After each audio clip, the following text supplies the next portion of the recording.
Coming to you live from Stuart, Florida, the greatest little town in the world. It's the Get Up and Go Show on AM 1450 WSTU. You're invited to call the show anytime at 772-220-9788.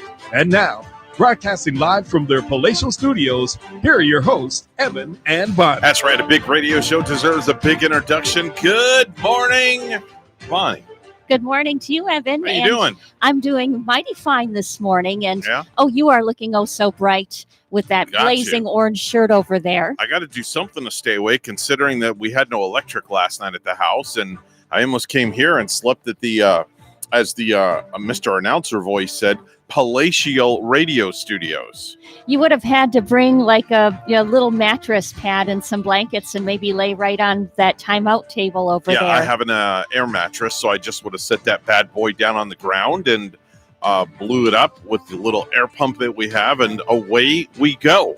That's something I don't remember. I don't remember sleeping at a radio station, really. I've done it before. There might be a time up in Wisconsin where maybe I got there in the early morning hours and maybe slept on the couch out in the lobby. Mm-hmm. A long time ago, though. During major storms and hurricanes, many years ago, when I was working radio down south, I actually spent the night at couple of different radio stations because you're broadcasting around the clock, so you take turns and you rotate. It's kind of like Steve Weagle, you know when his tie starts dropping down, he's getting fatigued, so obviously they must have some kind of cots or something set up that he can sleep, so that's what they had for us. Yeah, I remember during Francis, the first hurricane that I experienced, not only down here but anywhere, coming from Wisconsin, and during Francis, I mean, considering back then, I think both our counties weren't as ready and prepared as we are now for the hurricanes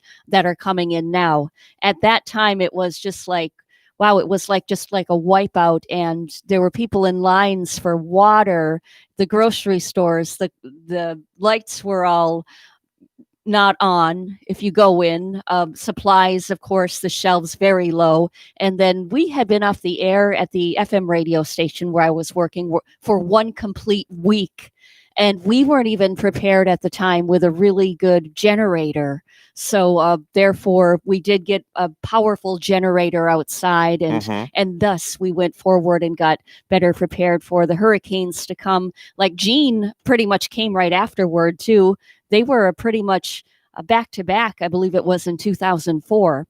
Yeah, it's kind of crazy. When I moved here 50 years ago, that's half a century ago. It's hard to believe that I moved here half a century ago from Queens, New York. I was the son of a Army colonel who was the president of a major beer company in New York, and he was retiring from the beer company, and they gave him a brand spanking new 1969 Cadillac Sedan DeVille. It was a 4-door green vehicle. How sweet. And I was sitting in the back seat playing my guitar. I learned how to play the guitar at the age of 7, and I was playing my guitar.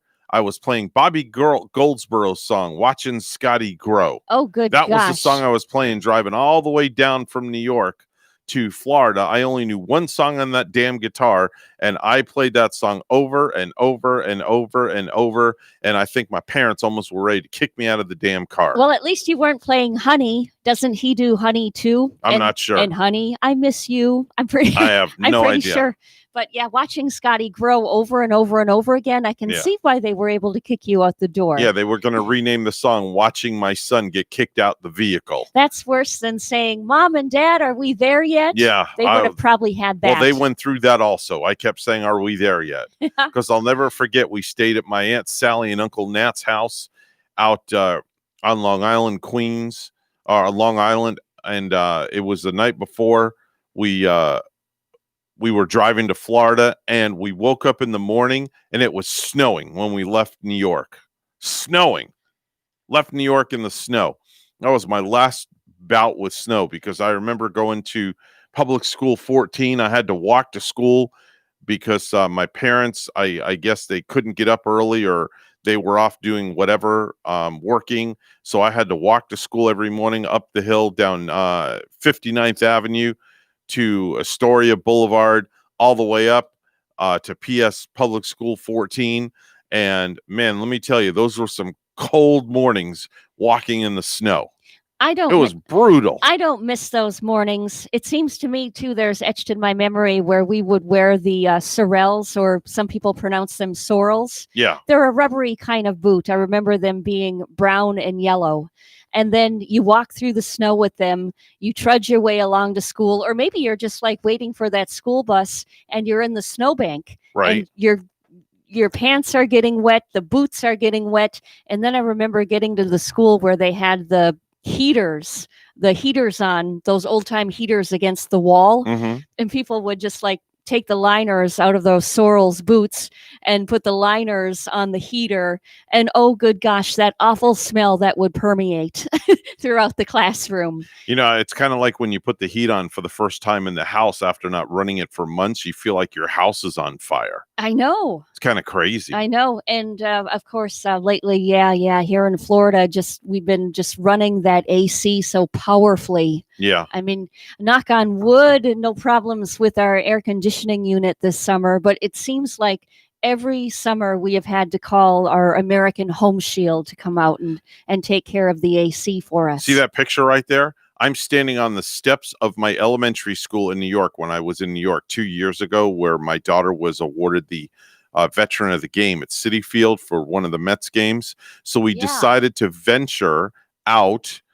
We took an Uber over to my elementary school, and sure enough, there it was right there, standing on the steps of my elementary school. Oh, how long ago was that? That was 2 years ago. Oh, just 2 years ago. About 2-3 years ago, we did that. I had to ask because you mentioned Uber, and I wondered, well, how many years? Oh, you were visiting your old school, yeah, I was right visiting there. my old school, and then that picture right there is that's the fire department that is at Ground Zero. That was the first fire department on the scene when the towers fell. They suffered the most damage. And that gentleman right there that you're looking at in that picture, okay, that I'm pointing to, that's Jason Carrion from Married at First Sight season 1. Oh, is it? Yeah, he's a good friend of mine. Oh, he looks like really, really young there. Married at First Sight, that did come on last night, but we didn't watch. Yeah, I think that's season 7, if I'm not mistaken. What's the premise of that show? Well, the way the show works, it's they do what's called arranged marriages. They have the experts, and the experts they interview all these different people, and they find like 4 or 5 couples, and they do an arranged marriage is what it is. So you're getting married literally at first sight. You have no idea who you're going to marry. You go to your wedding, and you meet your bride or your groom for the first time at the altar. And it's an experiment that lasts for I think it's 9 or 12 weeks. And then at the end of the 9 to 12 weeks, you have to decide if you want to stay married or you want to get a divorce. I'm sure these people get like a questionnaire, just like they do on those it's more than a questionnaire. Matching sites. It's a psychological exam. It's all sorts of goodies. Yeah. So I've interviewed quite a few people that have been on from Married at First Sight. And one of them, they are still married, Jamie and Doug. They have 2 kids, and they actually just moved to Florida. Here's another picture from when we went to Kelly and Ryan Seacrest. Oh boy. We went while we were in New York. There's Ryan Seacrest right there. So we got a bunch of good stuff. We had a great time when we were in New York, though. Yeah, good times. Were you going to go again instead of going on a cruise maybe next time? Well, here's the thing. We like to go I like to go every year because I try to plan it around July, because the wife and I will usually take our cruise around July. But this year we weren't cruising because of COVID. And this year we weren't going to New York because of COVID. So I'm thinking hopefully maybe next year, instead of going on a cruise, we'll go to New York, me, the wife, and we'll take Gavin over the summertime.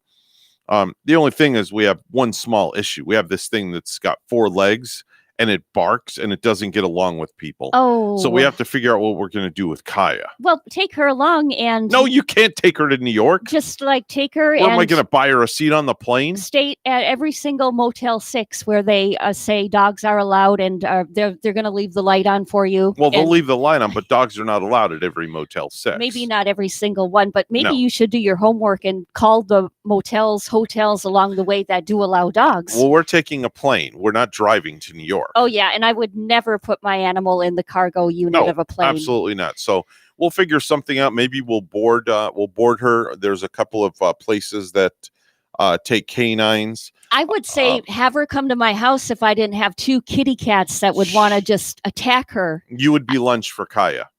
That's all I got to say. You think? I know. I'd get along. Trust me, she doesn't get along with I everybody. get along well with animals. I bet we would cozy up and snuggle up and Bonnie, and if you keep want to each come other to warm. if you want to come to my house and think you're going to cozy up with Kaya, you got another guest coming. That's all I got to say. Well, first when I would meet her, I probably wouldn't look her in the eye right away. I would kind of like let her come and sniff me and She won't even come sniff and my hands. She wouldn't even do that. Oh my. No, that's just the way she is. Well, she's keeping her social distancing. Well, no, it's She not. knows. It's not that. She's a trained guard. She's a trained guard dog. Yeah. You know, she protects the home. She protects her domain. Anybody comes to the front door that tries to leave a package like Amazon, FedEx, post office, or whatever. Thank God I've got thick glass on the front window because she would go right through the glass. I don't know if they're still open, but I think there was a boarding place in Palm City where it's kind of like a doggy hotel. Mm-hmm. And what I remember in the past, they even have like a big swimming pool that the I know dogs exactly which one you're talking about. dive into. Yeah. I mean, maybe I'll dump her off on my daughter. Let my daughter take her for a couple, for 4 or 5 days with her Yeah. canine, and they can, romp around in the backyard along with Abby, the other dog.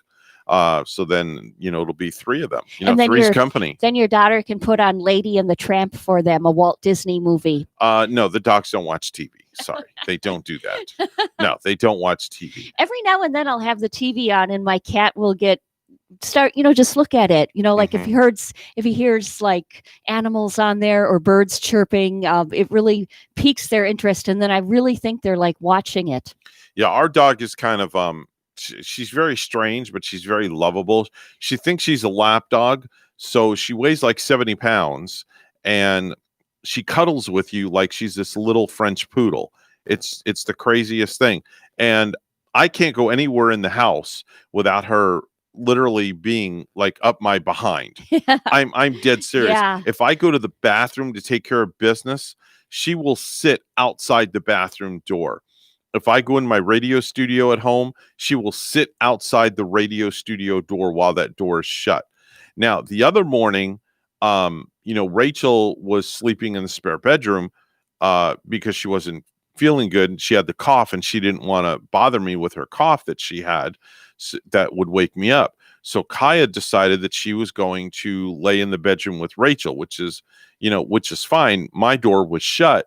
So I get up in the morning at 3:34 in the morning and she's laying in with Rachel, and I open the door and oh my gosh, I thought she was going to kill me. Oh boy. Because, well, she didn't know who it was at the door and she hovered over Rachel, protecting Rachel. That's and great. she went nuts until she could see who it was. Yeah, that's the kind of dog to have, like a protector. Oh, yeah. And like I know Gary too wants to get, if we get any kind of dog, I think he wants to get a German Shepherd. German Shepherds are great dogs, but you have to be careful with their hips. That's the only thing, because they are known for hip dysplasia or something of that sort. That's why my daughter chose the Belgian Malinois instead. Yep. They're very similar to the German Shepherd, but they don't have the issues that the German Shepherds have. Yeah, you've really got to read up on a dog when you get one too, Evan. And you're right. Like even with Dalmatians, when I had Dalmatian dogs, I learned that I have to get foods that are very low in protein. Yeah. Like even when I got their dry food, if that protein was up there 20%, it's like, no, I had to look for some that's 16, 17% protein because they have kidney issues. Yeah, they may be all cute and fuzzy and stuff like that, but do your homework, do your due diligence, investigate before you invest in whatever kind of pet you're going to get. 6:20 right now on the Get Up and Go show. Let's go to the news desk where Bonnie standing by with the headlines. Good morning, Bonnie. Good morning, Evan. With sustained winds of 150 miles per hour, Laura's eye made landfall near Cameron, Louisiana at about 2 this morning before plowing into a path of destruction north toward Arkansas, where the weekend storm was predicted to then curve east through Kentucky and Tennessee by Friday evening. Now, by 5 a.m., sustained winds were still 120 miles per hour, and the storm had dropped to a Category 3 hurricane. While Laura was expected to weaken rapidly into a tropical storm by this afternoon, forecasters continued to warn of flooding danger, catastrophic storm surge, extreme winds, and flash flooding ongoing, the National Weather Service said in the 4 a.m. update, with the worst of the storm surge expected to travel up the Calcassia River area. The eye wall of Laura will continue to move inland across southwestern Louisiana during the next several hours. The American Red Cross is preparing to shelter and support families from Texas to Louisiana as Hurricane Laura takes aim at the Gulf Coast. The South Florida Red Cross quickly mobilized to send support to Louisiana and Texas as Laura continues to gain strength. WPTV's Lenny Supal spoke with a volunteer who's ready to help. As Laura continues to intensify, Florida Power and Light is sending reinforcements. Nearly 1,000 line workers and contractors have been deployed to the Texas and Louisiana border. They'll be in place to restore the widespread power outages expected. Once the storm passes, they'll be working 16-hour days, and they'll be doing what they can to get the lights back on. The storm prompted the South Florida Red Cross to send volunteers. A group of 15 are going the distance, including Gaynor Speed, a 6-year volunteer. I've done more than 10, 15 maybe, I'm not sure. But I've been to the top of the, not to Alaska, but to the top of the states, to Hawaii, Puerto Rico. Speed is quick to get on the ground before disaster strikes. She finds joy in helping others during the challenging recovery process. One that I really was really dear to my heart was the Hurricane Maria in Puerto Rico.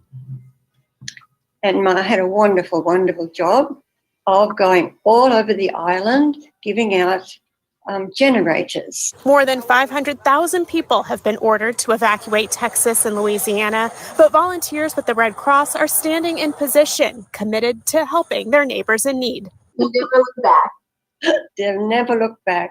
It is the most wonderful thing that has happened to me. Lenny Supal, WPTV News Channel 5. On Tuesday, the Martin County Board of County Commissioners passed an ordinance requiring persons wear face coverings in public places. The ordinance shall immediately take effect upon filing with the Office of Secretary of State and shall remain in effect until the expiration of Martin County's state of local emergency. Face coverings must be worn by all persons while obtaining or providing any goods or services or otherwise visiting or working in any indoor public places, businesses, or establishments where the presence of another person is probable. A Palm Beach County commissioner is calling for the resignation of a South Florida congressman after social media posts in which he joked about rape surfaced. WPTV's Matt Cessny has the story. The Facebook posting is from 2009, and in it, Brian Mast, who was in the military at the time, seemingly joked about sex with 15-year-olds to a friend. The backlash came quick from his Democratic opponent, Pam Keith. This is disgusting, unacceptable, and dishonorable behavior by any man, and an insult and betrayal to the women he claims to represent. Mast, in a statement, said of the decades-old comment, "I made disgusting, inappropriate jokes that I am embarrassed to have associated with my name today. I am sorry about that part of who I was, and I strive every day to be a better example for my kids." He also clipped Twitter posts from Keith and an exchange she had on Twitter. Mast supporters say she made politically charged and unsubstantiated comments trivializing sexual violence. I am a victim of rape myself. Nyla Pipes is a self-described Republican from the Treasure Coast. And what I think is wrong in our society right now is we have a tendency to normalize sexually inappropriate comments. The controversy has now also sparked attention on what was a somewhat quiet bid for re-election for Mast. And I think it puts him in a very serious situation. Larry Casey is an experienced Republican consultant on congressional campaigns. It seems to me that this will sink in the next couple of days, and This information will flood our mailboxes and our TVs, not necessarily from the Democratic opponent, but from third parties. And I think they will be all over the place on this. Both Congressman Brian Mast and his opponent, Pam Keith, were not available to talk on camera. The election is just 74 days away. In West Palm Beach, Matt Cesny, WPTV, News Channel 5. We have some Major League Baseball scores. The Chicago White Sox beat Pittsburgh Pirates 10-3. And it was a double header where the Atlanta Braves win. They beat the Yankees 5-1. And then the Yankees go on to lose again to the Braves by a score of 2-1. The Phillies over Washington Nationals 3-2. Boston Red Sox losing to Toronto 9-1. Tampa Bay beat Baltimore 4-3. The Cubs lose to the Tigers 7-6. And the New York Mets take a win over Miami Marlins 5 yesterday. Also wins included Cleveland Indians, Oakland Athletics win, the Colorado Rockies 2, and the St. Louis Cardinals take a win. News time 6:27. We'll have weather and traffic together next.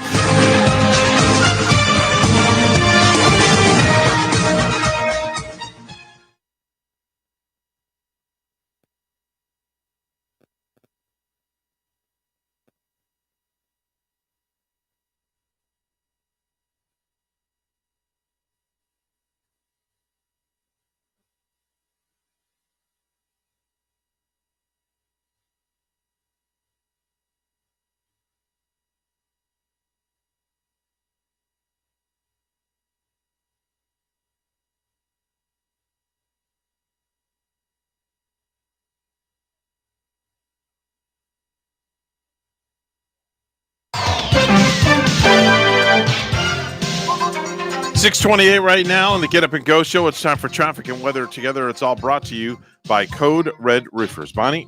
And we're taking a look at the latest report of FHP. And just a moment, we might have a huge update. Let me get to the temperatures first while I do bring this up from FHP. All lanes are blocked on the Florida Turnpike northbound near mile marker 134 in Martin County. There's a crash, Bonnie.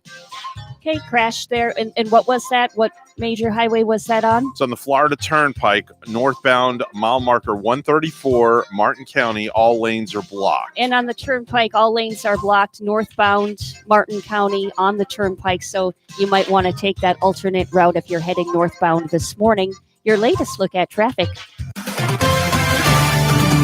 And it's 80 in Stewart and it's 77 Port St. Lucie. Here's our forecast at WPTV. This morning along the Treasure Coast, temperatures starting off in the low 80s. Skies with some isolated showers drifting in from off the ocean. This afternoon, highs in the low 90s. Feels like temperatures in the triple digits. We'll see partly sunny skies with low rain chances. Winds out of the east at 5 to 15 miles per hour. Tomorrow morning, starting off the day in the low 80s, highs in the low 90s. Lots of sunshine with a 30% chance for showers and storms, mainly inland. For the weekend, highs in the low 90s, rain chances hovering around 40%. Best chance for rain for the morning will be along the coast. Best chance for rain for the afternoon will be focused inland. I'm WPTV First Alert Meteorologist Katya Hall on WSTU AM 1450, Martin County's Heritage Station.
If you have a suggestion for the show, we would love to hear from you. Send us an email to WSTUmorningshow@gmail.com. Now let's get back to the Get Up and Go show. Here's Evan and Bonnie. 6:32 on the Get Up and Go show. Time to do some viral videos.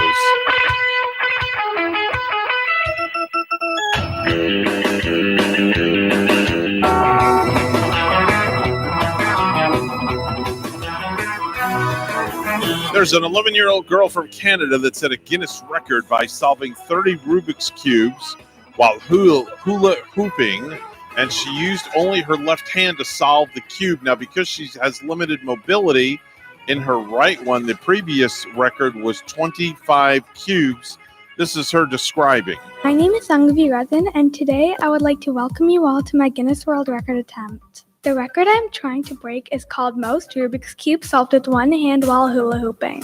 The previous record is 25 cubes, but my goal is to break that record. She started at 10:04 a.m. and she almost hula hooping and doing the Rubik's Cubes for 50 minutes and 34 seconds. That's amazing, eh? Past world record was 25. The current new Guinness World Record is 30.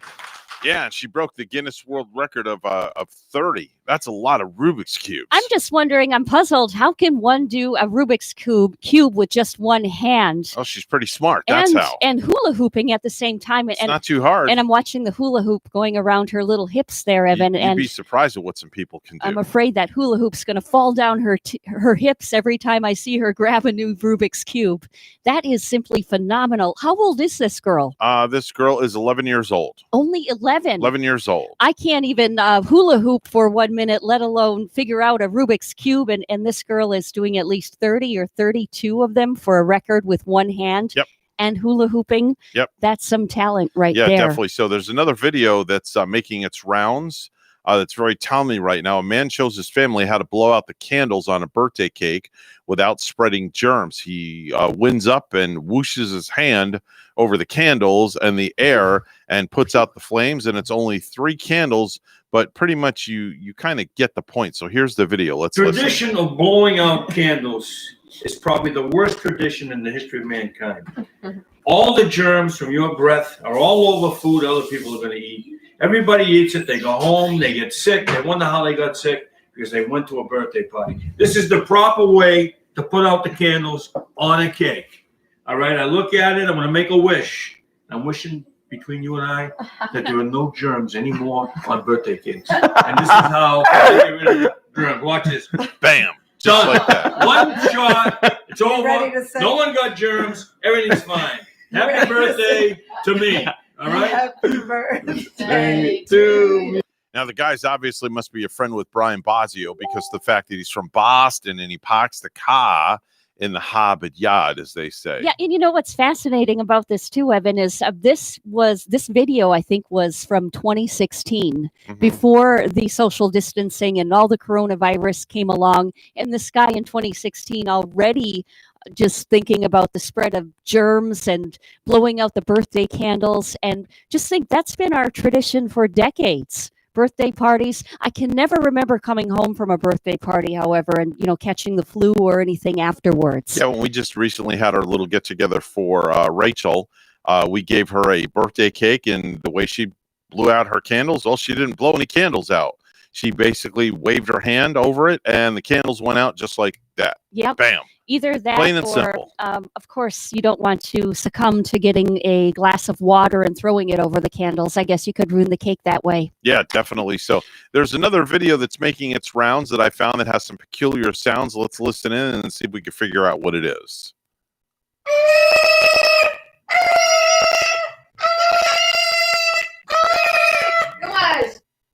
So it's pretty simple, in my humble opinion.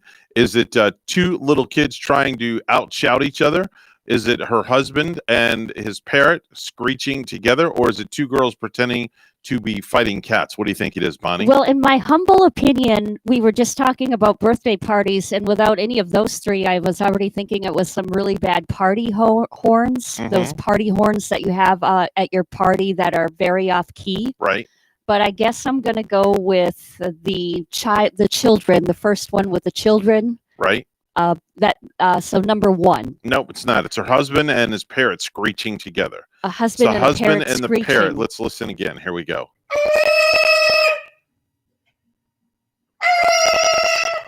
Literally, the parrot, it's a macaw, one of those big birds. It's a macaw. They get nose to nose and they scream together. Those macaws are so beautiful. Yeah. But I wonder who the lady kicks out first, the husband or the macaw? I don't know. Maybe they both got put out on the street. Anything's possible. Maybe they both have to fly away. She's Yeah, saying, fly away soon. Do something of that sort, There's possibly. a guy out in Palm City where I went to his farm. His name is Nicholas, Mhm. and he has these beautiful macaw birds that he rescued. Was Mm-hmm. listening to my radio show a while back when I worked for the music station, Mm-hmm. and he would listen in like every morning. And so he invited me out to his farm, and I was able to see they had donkeys, they had turtles out there, the beautiful macaw birds, Mhm. and he said, and horses. And he said that his animals wake up and listen to my radio show every morning. And Very it kind of nice. like puts them at ease. Some of the different theme parks that you go to in the Orlando area, they have the macaws there, and you can get your picture with a macaw.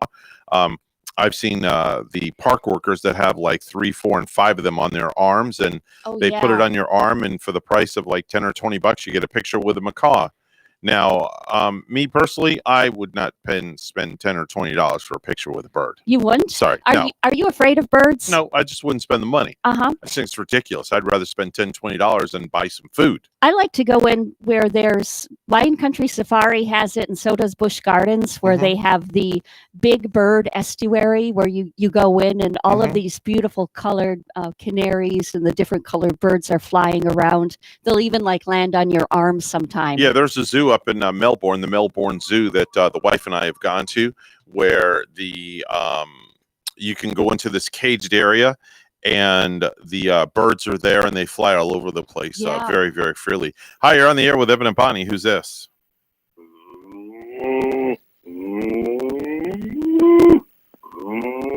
Okay, so we have an animal calling the show now. Yeah, maybe he was like calmed by our morning radio show. We are the Get Up and Go show, but Yeah. to many it could be calming. Yeah, just move on out of here.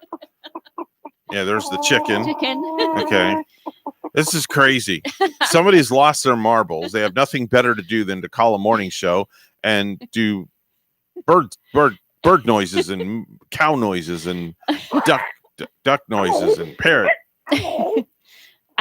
Jeez. I always love those big, beautiful ducks you see, like in the Palm City area. I see wish the them caller where ID water screen is. was working on this phone, We wish we because knew. I would publicize their phone number. Yeah. Tell everybody to call them. Isn't this could it be George calling in No. like from Kentucky and making some animal sounds No. for us this morning? No, he wouldn't do something that stupid. No? No, no, he's not that stupid. Trust me.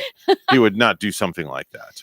Well, I have no idea. It's just somebody that's got nothing better to do. someone that's having fun, and we're glad that we could brighten up their morning Yeah, at listen, least. to each his own. If you want to call here and make bird sounds and and all that other stuff, we welcome your phone calls. 220-9788. You're more than welcome to call here and bark like a dog, meow like a cat, moo like a cow, or crow like a rooster. Yeah, or you can come flock around like the geese, in the studio, as long as you wear a mask properly. Yeah, that's fine too. That's perfectly fine. Bonnie, did you know that according to Match.com, Honolulu, Hawaii is America's most romantic city? And never been there, never been to Hawaii. The Have most you? romantic city. Oh. I've never been to Honolulu, Hawaii, but I'm trying to talk the wife into going. Mhm. It's a possibility. I asked her a couple of weeks ago if she would go, and she said I might go. Yeah. So the only downfall is you have to fly 5.5 hours to LA, and then you got to fly another 6 hours to Hawaii. That's incredibly so long. It's 11 Yeah. hours. Yeah. I think the biggest flight I took was to LA from Madison, Wisconsin, and that Mhm. was a 5 or 6 hour flight right there. Yeah, I've been out to LA quite a few times on business when I was doing syndicated talk radio. It is a long flight, but if you have some kind of a device with you to keep you busy, or if they have internet on the plane, 5.5 hours goes by rather very quickly. Yeah, they did have they had a movie at the time on the plane with your little personalized movie projectors Mhm. at your spots. Yeah. Bonnie, did you know that according to the consensus on TikTok, yes, I'm talking about TikTok, this morning once again. So hope you don't have any issues with that. According to the consensus on TikTok, the best length for men's shorts is a 5.5-inch inseam.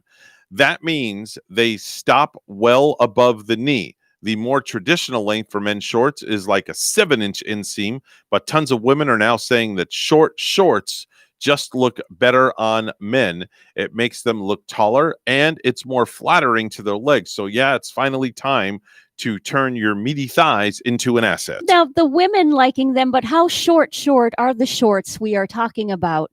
I remember the NBA from way back when Larry Bird used to play and Wilt Chamberlain. Right. And man, those basketball players, their shorts were pretty short. Yeah, they were shorts back in the day, but then the NBA modified their dress code and they went to a longer inseam, and now the shorts are just about down to the knees. So these half the shorts they're talking about, the ladies, I think they're maybe like halfway between the gluteal region and the kneecap. Well, it's 5.5 inches down from the glute region. Okay. Is where it is. 5.5 inches down from that region, opposed to 7.5 inches down. So they're kind of like in between the short shorts and the one maybe you see the golfers wearing with maybe the shorts below the knee area, kind of like halfway.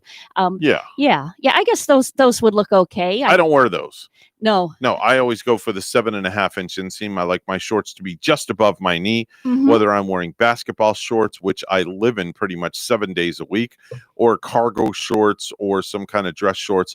I don't like those short shorts just because, I don't know, they kind of ride up a little bit. And I'm not into things riding up. Yeah, you always want to feel comfortable. That's for certain. Did you know that 52% of people have turned off by, wait a minute, here we go. 52% of people are turned off by parents who change diapers in public.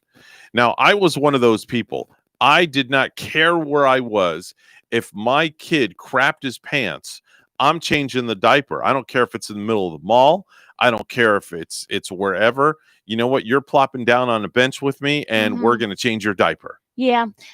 I'm one of those where I won't be offended by it. I just walk on by and mind my own business. Now, the stench might be a little bad, but that's besides the point. It is true. That's besides the point. But I was one of those people that I didn't give a darn. Or the Jody Messina song would be "My Give a Damn Was Busted."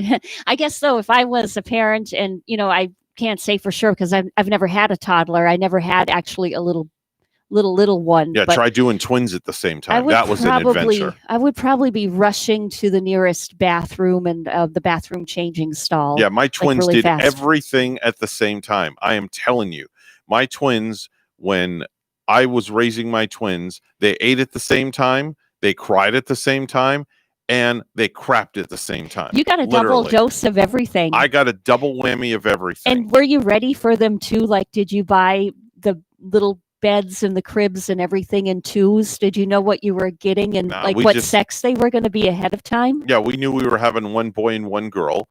So we just, we just bought whatever. How can you? Two of everything. Yeah. How can people be ready for that? Twins comes as such a surprise, and then the finances though must be just like, it's easy. Wow, it's twins. It's like everything's double, and hopefully affordable. Well, that's why they say take out a second mortgage on your home. Because of that, without a doubt. 6:45. It's news time. Let's go to the news desk where Bonnie's standing by. Good morning, Bonnie. Good morning to you, Evan. With sustained winds of 150 miles per hour, Laura's eye made landfall near Cameron, Louisiana at 2 this morning before plowing a path of destruction north toward Arkansas, where the weekend storm was predicted to then curve east through Kentucky and Tennessee by Friday night. By 5 a.m., sustained winds were still 120 miles per hour. And the storm had dropped to a Category 3 hurricane, forecasters said, while Laura was expected to weaken rapidly into a tropical storm by this afternoon. Forecasters continued to warn of flooding danger. A Palm Beach County commissioner is calling for the resignation of a South Florida congressman after social media posts in which he joked about rape surfaced. WPTV's Matt Cessny has the story. The Facebook posting is from 2009, and in it, Brian Mast, who was in the military at the time, seemingly joked about sex with 15-year-olds to a friend. The backlash came quick from his Democratic opponent, Pam Keith. This is disgusting, unacceptable, and dishonorable behavior by any man, and an insult and betrayal to the women he claims to represent. Mast, in a statement, said of the decades-old comment, "I made disgusting, inappropriate jokes that I am embarrassed to have associated with my name today. I am sorry about that part of who I was, and I strive every day to be a better example for my kids." He also clipped Twitter posts from Keith and an exchange she had on Twitter. Mast supporters say she made politically charged and unsubstantiated comments trivializing sexual violence. I am a victim of rape myself. Nyla Pipes is a self-described Republican from the Treasure Coast. And what I think is wrong in our society right now is we have a tendency to normalize sexually inappropriate comments. The controversy has now also sparked attention on what was a somewhat quiet bid for re-election for Mast. And I think it puts him in a very serious situation. Larry Casey is an experienced Republican consultant on congressional campaigns. It seems to me that this will sink in the next couple of days, and this information will flood our mailboxes and our TVs, not necessarily from the Democratic opponent, but from third parties. And I think they will be all over the place on this. Both Congressman Brian Mast and his opponent, Pam Keith, were not available to talk on camera. The election is just 74 days away. In West Palm Beach, Matt Cesny, WPTV, News Channel 5. Florida is going along with President Trump's initiative that gives $300 in federal money each week to the unemployed when it's matched with at least $100 from the state. So then we will be able to then turn around and offer the enhanced benefit with the FEMA Department of Labor approach, but not using the CARES Act dollars. Governor Ron DeSantis says no additional applications are necessary from people who are out of work. And lastly, United Launch Alliance is delaying the launch of a Delta IV Heavy rocket, which was scheduled for 2:12 from Cape Canaveral. Liftoff is rescheduled for Friday at 2:08 a.m. to allow engineers more time to resolve an issue with a ground pneumatics control system.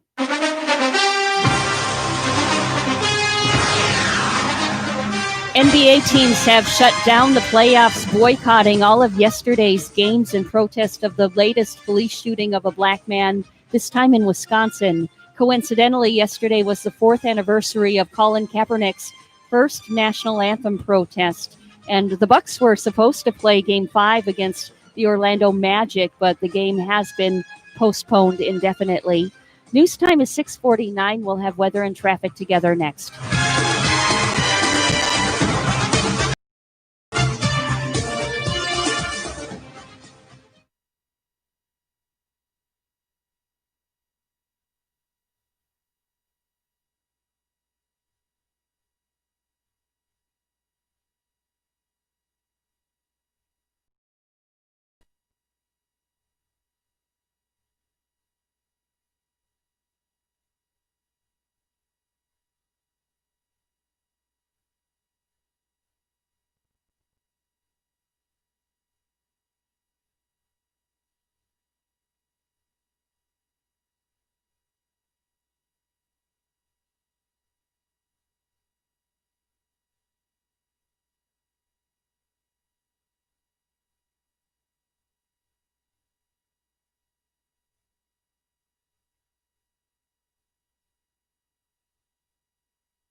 $6:51 right now on the Get Up and Go show with Evan and Bonnie. It's time for traffic and weather together, all brought to you by Code Red Roofers. Bonnie? Have to take the turnpike this morning? You might want to take an alternate. It is a mess on our turnpike in two directions. First, we do have an accident turnpike northbound Palm City. This is at mile marker 123, where all of the northbound lanes are shut down. And there's also an accident on the turnpike southbound. This is at mile marker 148 in Port St. Lucie, where all of the southbound lanes are blocked. So that Port St. Lucie area, that Palm City area, You're going to be blocked on that turnpike north and south. Avoid it if you can. There's your latest look at traffic. By the way, also, Bonnie, there's also police activity and tape up at the BP gas station, Del Rio and Kashmir. This just came in, so avoid that area as well. Thanks, Evan. And we have 80 in Stewart, 77 in Port St. Lucie. Here's our forecast, WPTV. This morning along the Treasure Coast, temperatures starting off in the low 80s, partly cloudy skies with some isolated showers drifting in from off the ocean.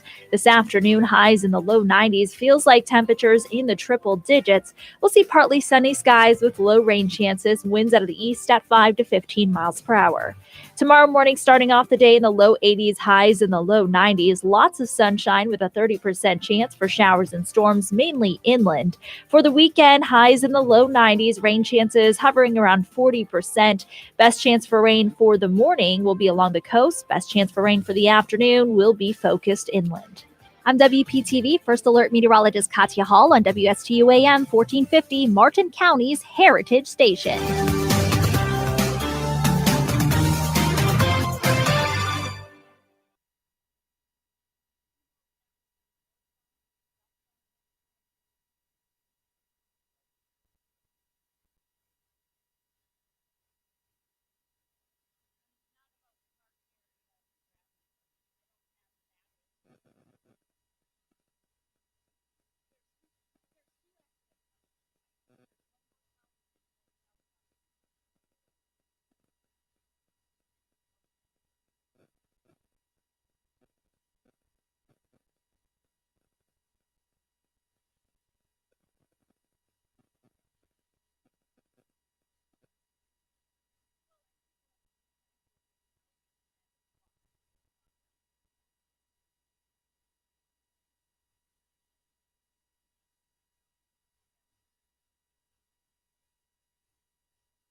you have a suggestion for the show, we would love to hear from you. Send us an email to WSTUmorningshow@gmail.com. Now let's get back to the Get Up and Go show. Here's Evan and Bonnie.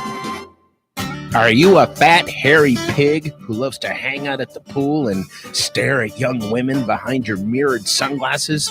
When you sit down in the hot tub, does it look like you're stuck in a bowl of seaweed? Then you, my friend, Bob's Back Wax, the only hair removal system guaranteed to make you at least 50% less disgusting or your money back. At Bob's, we specialize in big, rug-like gorilla backs, the kind of guys who look like they've got afros growing from their shoulders. We use only heavy-duty weed whackers to rip the hair out by the roots, giving you at least a month before you once again become a human Bigfoot. And at Bob's Back Wax, all our employees are hat chicks and thongs, trained to act like you aren't the revolting side of hair beef you really are. So come on in to Bob's Back Wax and get human before the summer gets here.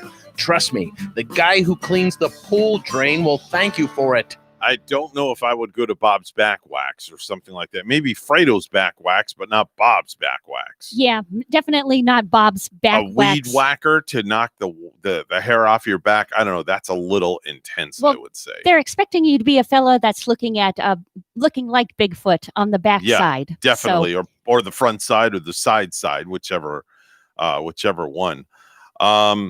We got a lot of stuff going on this morning. Coming up in the 7 o'clock hour at 7:30, Joe Catrabone is going to be joining us from the Martin Stewart Chamber, giving us an update on the Thursday broadcast.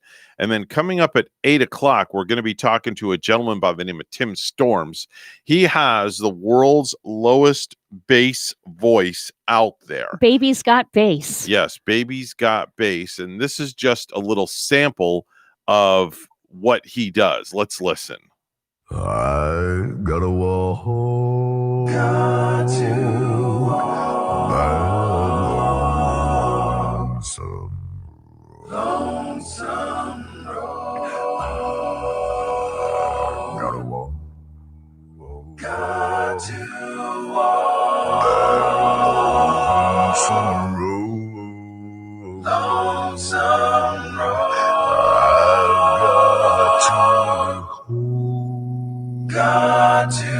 I could listen to a cappella music all day long like this. It's just so soothing. I could listen to it while going to sleep at night. Yeah. It's just really, it's amazing. And also he's a voiceover artist and a voice actor as well. So we're going to speak to him at 8 o'clock this morning right here at WSTU Stewart, Martin County's Heritage Station. We're going to let this play out and take us right into the news. And over mountains high, if I stumble, if I falter, the Lord will be my guide. I've got to walk, that lonesome road. I've got to walk.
Coming to you live from Stuart, Florida, the greatest little town in the world, it's the Get Up and Go Show on AM 1450 WSTU. You're invited to call the show anytime at 772-220-9788. And now, broadcasting live from their palatial studios, here are your hosts, Evan and Bonnie. Can I ask you a question? Who wants to put on a show? Let's do it. If we do this, how do we know it's going to end any differently than it did before? Well, we don't know that, do we? But what we do know is this. This show is gleeful and bright. Entertaining and educating. Boy, I tell you, no better way to start your day. So let's turn it up. Okay. It's showtime. It's showtime. Get Up and Go Show. Evan and Bonnie. Because we do things right. I know that's right. That's right. We only know the right way to do things. I heard that. Because we will never say, Bye-bye. It's always, we'll see you tomorrow. But we still have another 2 hours to go before we say, Bye-bye. That's right. We never will say, Bye-bye. I don't like saying that. I'll never say Bye-bye. to anybody. Good morning, Bonnie. Never say goodbye. I think that was our theme song from my high school graduating class. Yeah. Who did that song? Like Night Ranger or something like Bon that? Jovi, I think. Oh, was it Bon Jovi? Pretty sure it was Bon Jovi, yes. All right. Very good. Very good. It's a 7:08 on the Get Up and Go Show. Action-packed hour coming up here. Joe Catcherbone's going to be here from the Martin Stewart Chamber of Commerce, giving us an update on what's going on as far as in the county goes, business-wise. And then coming up at 8 o'clock, a good buddy of mine, Tim Storm's going to be here, has the world's lowest bass voice. Baby's got bass. He's got Baby's a lot got of bass. He's got a lot of bass in him, without a doubt.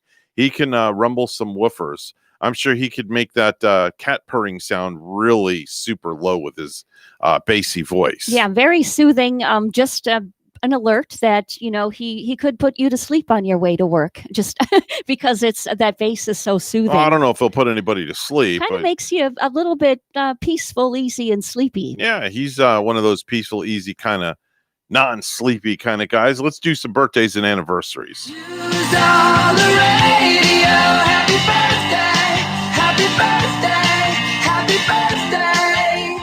And as always, it's time for birthdays, anniversaries, and back in the day. If you have anybody that you're listening, that may be listening, that you want to wish a happy birthday to, you can call us up here, 220-9788. You can always email the morning show, WSTUmorningshow@gmail.com, and we'll get your birthday on the list, without a doubt. Okay, why is Ray texting me this early? Okay, that's fine. No problem. All right, very good. Yes, I'm very transparent. I do about 9 things at one time. That was Ray from our brother station. He left Post-it notes on the board, so he sends me a text. Says, sorry about leaving the Post-it notes on the board. Oh, boy. That didn't bother me. I just ripped them off and threw them away. Yeah. So, not a big deal. No, what do you got for me this morning, Bonnie? Well, if you're celebrating a birthday, like we learned earlier, Evan and I learned earlier, that you don't want to blow out the birthday candles on your cake anymore. You fan them out. Yeah, fan them out because of the social distancing, and you don't want to be spitting on the birthday cake. And if you're enjoying your birthday, if you want to enjoy it, stay off the turnpike this morning. We just want to give our listeners a note again that all lanes are shut down, really, north and southbound. If you're in the Port St. Lucie area, the Palm City area, north and southbound directions shut down on the turnpike, you're going to get a huge delay. So stay up there if it's your birthday or if it's not your birthday. That's it. That's all you got for me for birthdays? Nothing. You don't have anybody to wish happy birthday to? No, I just had that important information to get out. All right. No problem. Well, if you're on the turnpike and you're stuck and you're celebrating a birthday, happy birthday to you. Boyhood star LR Coltrane is 26 years old today. Alexa Pina Vega is 32. That's Killjoy in Machete Kills. Patrick J. Adams, 39 years old today. He used to be Mike Ross on Suits. Aaron Paul is 41. That's Jesse on Breaking Bad. He was phenomenal in Breaking Bad. Yep. Okay, so he's turning 41 today. Yes. And think back with his character. He played like a young 17-year-old Jesse, who you're rooting for this kid all the way through the series, right? Yep. So he plays a 17-year-old, and he's 35 at the time portraying him. and so much older than his character Jesse. 41 today. Yeah, he's also the voice of a sexual Todd Chavez on BoJack Horseman. Okay, as well. Yeah, very good actor. I think. Sarah Chalke is 44 years old today. That's Dr. Elliot Reed on Scrubs. Maze is 45 years old today. That's Puffy's protege, who left the rap game for 6 years to become a preacher. Mo Money, Mo Problems, Know What I'm Saying. His comeback album, Welcome Back, contains no cussing at all whatsoever. How about that one? Jimmy Pop from the Bloodhound Gang is 48 years old today. The Great Khali, 48 years old today. You have any idea who the Great Khali is? The Great Khali. Yes. How do you spell it? The Khali. The Great Khali. Maybe like a YouTuber from India. Nope, not at all. He is a WWE star who played the enormous Indian guy in Get Smart, MacGruber, and Adam Sandler's version of The Longest Yard. Oh boy, He's a former WWE star.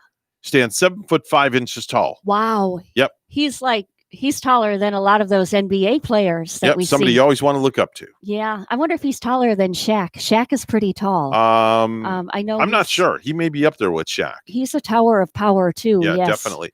Tony Cannell from No Doubt is 50 years old today. I think he used to date Gwen Stefani. He was in the band with her, and I'm pretty sure they dated way back in the day too. Yep, he was the band's bassist. Used to date. That's the key word. Used to date Gwen Stefani. Colt Ford is 51 years old today. He's a hick hop artist. Notice that the way I said that. Hick hop artist. Hick hop? Yes, hick hop. Hiccup? No, hick hop. You know what hick hop is? I don't. That's a cross between hip hop and country. Oh, hick hop that's artist. Cool. Yeah. I'll have to take a listen. So he does country rapping is what it I never is. heard the country rapping, or maybe I've heard it and maybe I just shut it out. Yep. Yeah. I'll have to have the kids play some when we're together again. Yeah, tell them to have you play some Colt Ford for you. Chandra Wilson, 51 years old today. That's Dr. Miranda Bailey on Grey's Anatomy. Cesar Milan, 51 years old today. You know who Caesar is, right? Caesar, is he another like wrestler or something? No. He is the dog whisperer. Oh, okay. This is the guy that you can watch on television. His series is not on anymore. I'm sure that you'll find reruns on Netflix or wherever, but he's the guy that can go into any situation and calm a dog down. Oh, wow. And I guarantee you he can do wonders for my dog. Almost positive he could do wonders for Kaya. Maybe you could like hook up with him and He's maybe in California. Maybe he could sit Kaya for you and fly him out here. He's in California. That would cost me an arm and a leg. Okay. That would be like God knows how much money. Wouldn't that way be too expensive. amazing? Oh, Yeah. man. Bobo from Cypress Hill is 52 years old today. Glenn Matlock from the Sex Pistols, 64 years old today. Why would you name a group the Sex Pistols? I have no idea. That's a very strange name. Sex Pistols. Sex Pistols. Well, they go all the way back from, didn't they come around to like in the late 60s, early 70s? Yep, I think they're back from the Romantics era or something like that. Romantics, I know. What I like about you. They were 1980s, early 1980s, maybe the Sex Pistols a little before that. But Alex Lifeson is from Rush, 67 years old today. Some of their hits: The Spirit of Radio, Fly By Night, Closer to the Heart, Free Will, Limelight, New World Man, Subdivisions, Time Stands Still, Tom Sawyer, and Red Barchetta. And R.I.P. Neil Peart, who wrote all, or if not most or all of their music. Yeah. One of my favorite songs from Rush is Tom Sawyer. I like that song. And mine is Little Red Barchetta. Okay. I love that one. Good song. Yeah. Good song. And Lakeside Park is a good one too. Some of their earlier stuff from like Caress of Steel. Yep. Hard to believe that this guy, Pee Wee Herman, Paul Rubens, 68 years old today. Is he still around? 68. Yeah, Like, he's alive. I mean, I wonder, I don't see or hear of him anymore. Just like that, there's another guy, the fitness guru, Richard Simmons. Oh yeah, he's another one of those guys that never gets old. You never hear of them anymore. He's around though. He's still alive. Uh-huh. Jeff Cook from Alabama, 71 years old today. It's hard to believe the group is still kicking 71 years old. Play Jeff me that Cook. mountain music, Evan. Love that song. know. Love that song. Yes. Feels So Right. It's another one of their hits. Oh, many, that's many good. songs. Many songs. When I think of Feels So Right, I think of Ronnie Millsap and Smoky Mountain Rain. That's one of Ronnie. my all-time favorite songs of Ronnie Millsap. Yeah, I even better than Smoky Mountain Rain, which is a great song. Don't get me wrong, but Any Day Now is a one Right. that I too like to hear every now and then. Now, have you ever gone and seen Ronnie Millsap in concert? Haven't. He no. is amazing when he performs on stage, and a lot of people often wonder, how the heck does he perform on stage and not fall off the front of the stage when he gets close to the front? Yeah. Well, there's a little known secret. All around the edge of the front of the stage, there's a 2-inch piece of wood trim that goes around the entire edge of the stage from left to right. And as he's walking, he shuffles his feet so he knows where he is. And when he feels that stripping at the front, he knows he's at the edge of the stage. Isn't that something? Yep. Yeah, that's a pretty cool setup. It just, it brought me back to the movie way back when there was a movie that I saw called Ice Castles, I believe it was, with Robbie Benson. Mhm. And it was about this really good, like Olympic skater, and she was blind. And she, at the end of the movie, well, okay, I don't want to give spoilers away, but it's a pretty old movie and maybe a lot of people have seen it. But at the end of the movie, she skates this perfect performance, and then they forget about the roses. So her fans Gotcha. are throwing roses, and she does not see the roses as she skates. Now, my good buddy Terry Davis, he's watching us on Facebook along with Jennifer.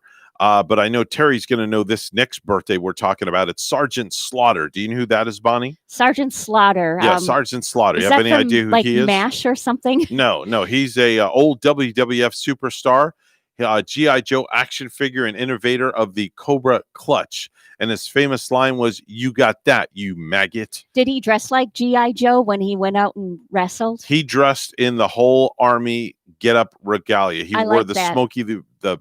wore the Smokey the Bear hat, the green tights, the green jacket, the Oh, green, yeah. just everything about him. Very cool. How old Yes. is he today? 72 years old, Sergeant Slaughter, Is and he he doesn't look a day over 60. And is he still wrestling? You know what? He probably could, but he's pretty much semi-retired right now. Yeah. Barbara Bach is 73 years old today. That's the wife of Ringo Starr. Barbara Bach. Yes. Yeah, beautiful woman. Tuesday Weld is 77. She had a drinking problem at the age of 10, started having sex at 11, and tried to commit suicide at 12. That was before she became sex kitten Thalia Menninger on The Many Lives of Dobie Gillis. Very interesting stat there. Daryl Dragon would have been 78 years old. That's the captain of Captain and Tennille. Mm-hmm. Wow. Yeah. Celebrating a birthday in the heavens. Today, International Lottery Day, Bonnie. So make sure and go get a quick pick. And you never know, you might win something. Oh man, we were was it last Wednesday? And Gary always says, let's go drive and get that quick pick. And sometimes we feel a little bit lazy about it. He's always picking the same numbers, the Right. same number line. Well, you should use the same numbers. And then he tells me, if we don't go get that ticket and we find out those numbers won tomorrow, how bad will you feel? So that usually gets us off the couch. And I'm sure we'll be buying lottery tickets today. Yes. Good. Make sure and pick the winning numbers, because if you win, we'll go buy a radio station. How's that sound? Right. 7:20 right now. It's news time. Let's go to the news desk where Bonnie's standing by. Good morning, Bonnie. Good morning, Evan. The American Red Cross is preparing to shelter and support families from Texas to Louisiana. The South Florida Red Cross quickly mobilized to send support to Louisiana and Texas as Laura continues to gain strength. WPTV's Lenny Supal spoke with a volunteer who is ready to help. As Laura continues to intensify, Florida Power and Light is sending reinforcements. Nearly 1,000 line workers and contractors have been deployed to the Texas and Louisiana border. They'll be in place to restore the widespread power outages expected. Once the storm passes, they'll be working 16-hour days, and they'll be doing what they can to get the lights back on. The storm prompted the South Florida Red Cross to send volunteers. A group of 15 are going the distance, including Gaynor Speed, a 6-year volunteer. I've done more than 10, 15 maybe, I'm not sure. But I've been to the top of the, not to Alaska, but to the top of the states, to Hawaii, Puerto Rico. Speed is quick to get on the ground before disaster strikes. She finds joy in helping others during the challenging recovery process. One that I really was really dear to my heart was the Hurricane Maria in Puerto Rico. And I had a wonderful, wonderful job of going all over the island, giving out generators. More than 500,000 people have been ordered to evacuate Texas and Louisiana, but volunteers with the Red Cross are standing in position, committed to helping their neighbors in need. They'll never look back. They'll never look back. It is the most wonderful thing that has happened to me. Lenny Sue Paul, WPTV News Channel 5. Fall classes started Monday in St. Lucie County, but the coronavirus is already impacting schools. WPTV's news anchor Michael Williams has this. St. Lucie County Public Schools say more than a dozen teachers are quarantined after 2 positive tests at one elementary school. The school involved is Weatherby Elementary in Fort Pierce. The district says 2 staff members tested positive for COVID-19, causing 15 teachers in all to be quarantined. The district says no students are being quarantined. During the first week of school, students in both St. Lucie and Indian River counties have been dropped off at the wrong bus stops and far from their homes. WPTV's Derek Lowe has details. The parent we spoke with says his 12-year-old daughter was forced off of the bus nearly 2 miles from where she lives at an apartment complex with a similar name. Not to believe a child when they tell you that's not where they live and kind of escort them off the bus.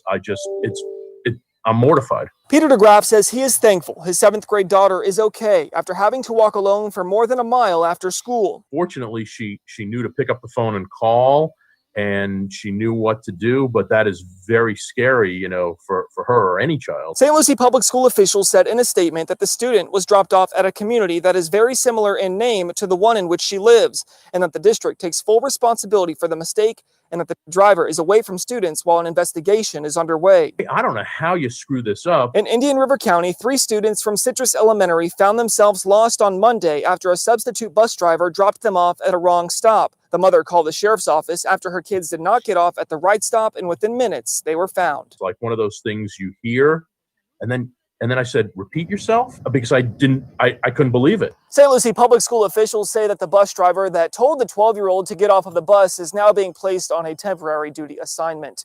Reporting in Port St. Lucie, I'm Derek Lowe, WPTV News Channel 5. Lastly, United Launch Alliance is delaying the launch of a Delta IV Heavy rocket, which was scheduled for 2:12 this morning from Cape Canaveral. Liftoff is rescheduled for Friday at 2:08 a.m. to allow engineers more time to resolve an issue with a ground pneumatics control system.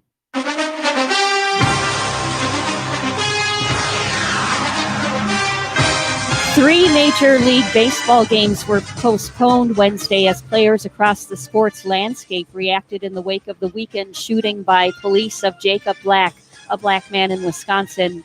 Games between the Cincinnati Reds and Brewers in Milwaukee, Seattle Mariners and Padres in San Diego, and the Los Angeles Dodgers and Giants in San Francisco were called off hours before they were set to begin. News time at 7:25. Weather and traffic together will be next.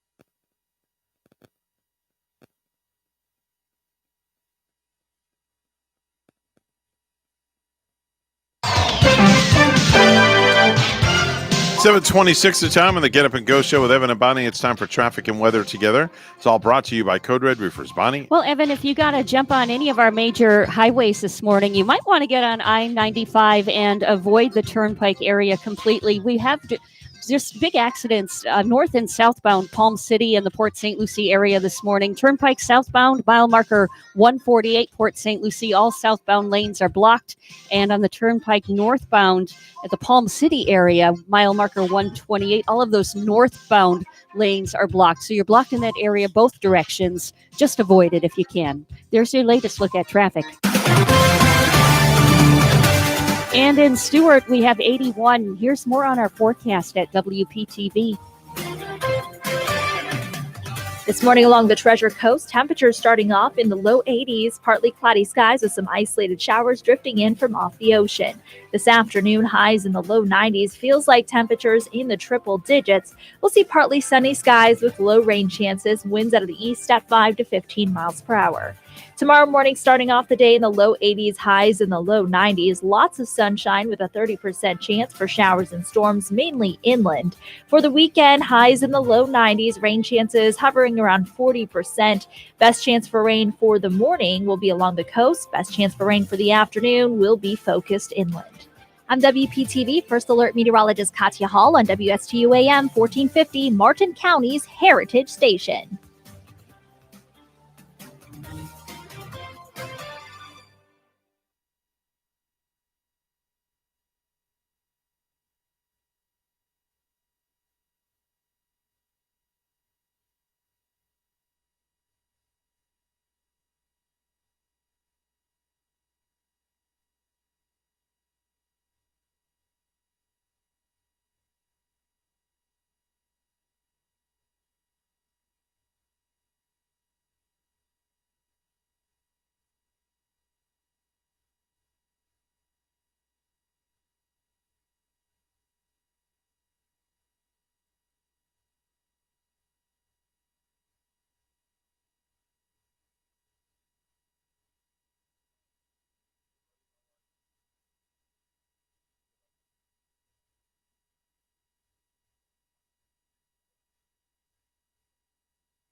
The Get Up and Go Show would love to hear from you live on the air. Give us a call at any time. Now let's get back to the program. Here's Evan and Bonnie.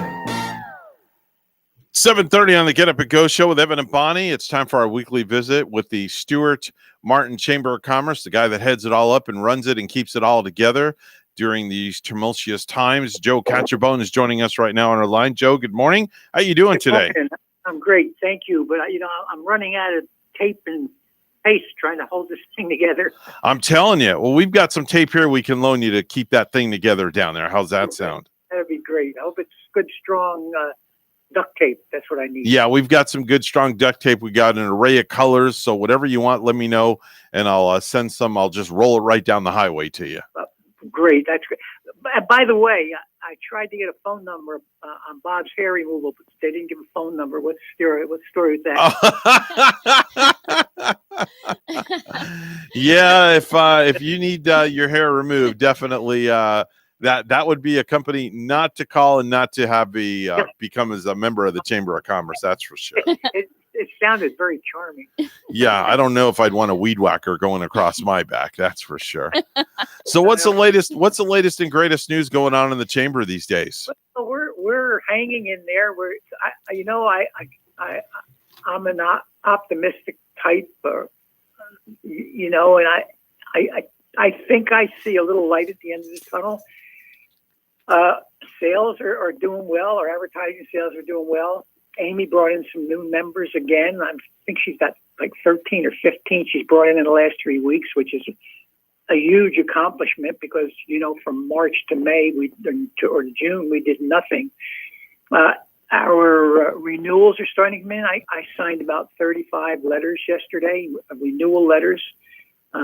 We were able to,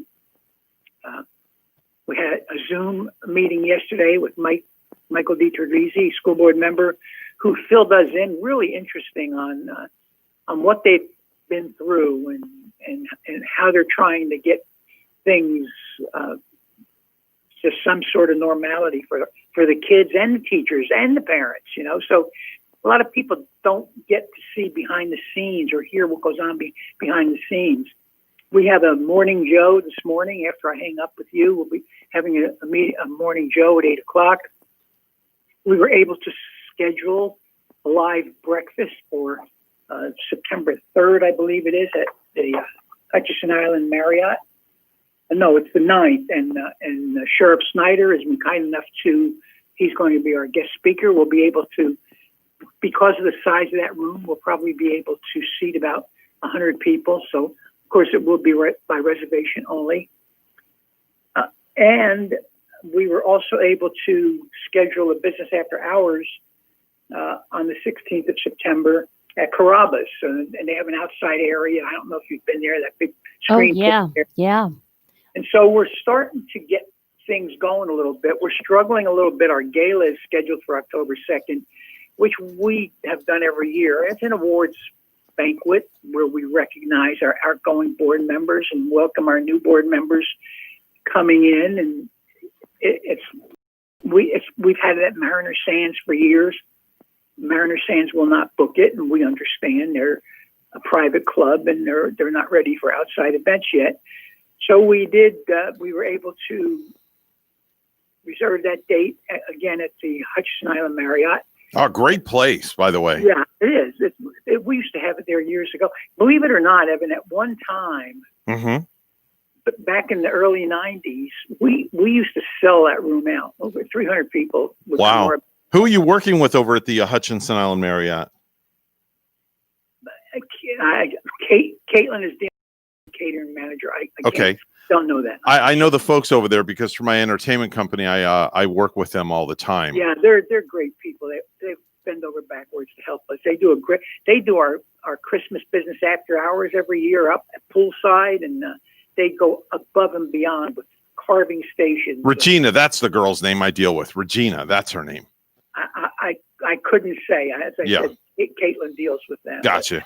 So things are looking, I think they're looking a little bit better. Listen, I'm glad I don't have to sit and make a decision like the county commission made. There's a lot of pushback. It was a 3-2 vote. There was a lot of pushback about the mask ordinance, but they're doing the best they can, and I'm sure that they're making decisions based on information they're getting from the health department and CDC, et cetera, et cetera. So there's a lot of pushback going on. Like I said, I'm thankful I don't have to make that decision. Yeah, amen. Yeah, listen, I would not want Taryn Krizda's job. That's all I got to say. No, and she handles it really well. She does. I've known Taryn for 25 years. I've never seen her at least outwardly look stressed over anything, whatever the condition may be, whatever she may be going through. She handles it in a very cool, calm, professional, ladylike demeanor. She's as far as I'm concerned, she's one in a million. You've heard me say that before. So yeah, I would agree, and I'll second that. I will definitely second that. She really is one in a million. She's very poised, especially when she's on camera and she's speaking to the news.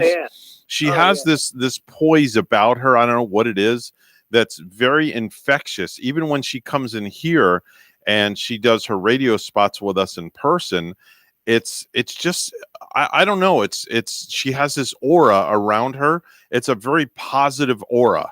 She does, and times like are really hard, and some people have to make those important decisions right now, and you can sit back and say, oh, so glad it's not me. But Evan and Joe, you're right, she does it in a very poised kind of manner.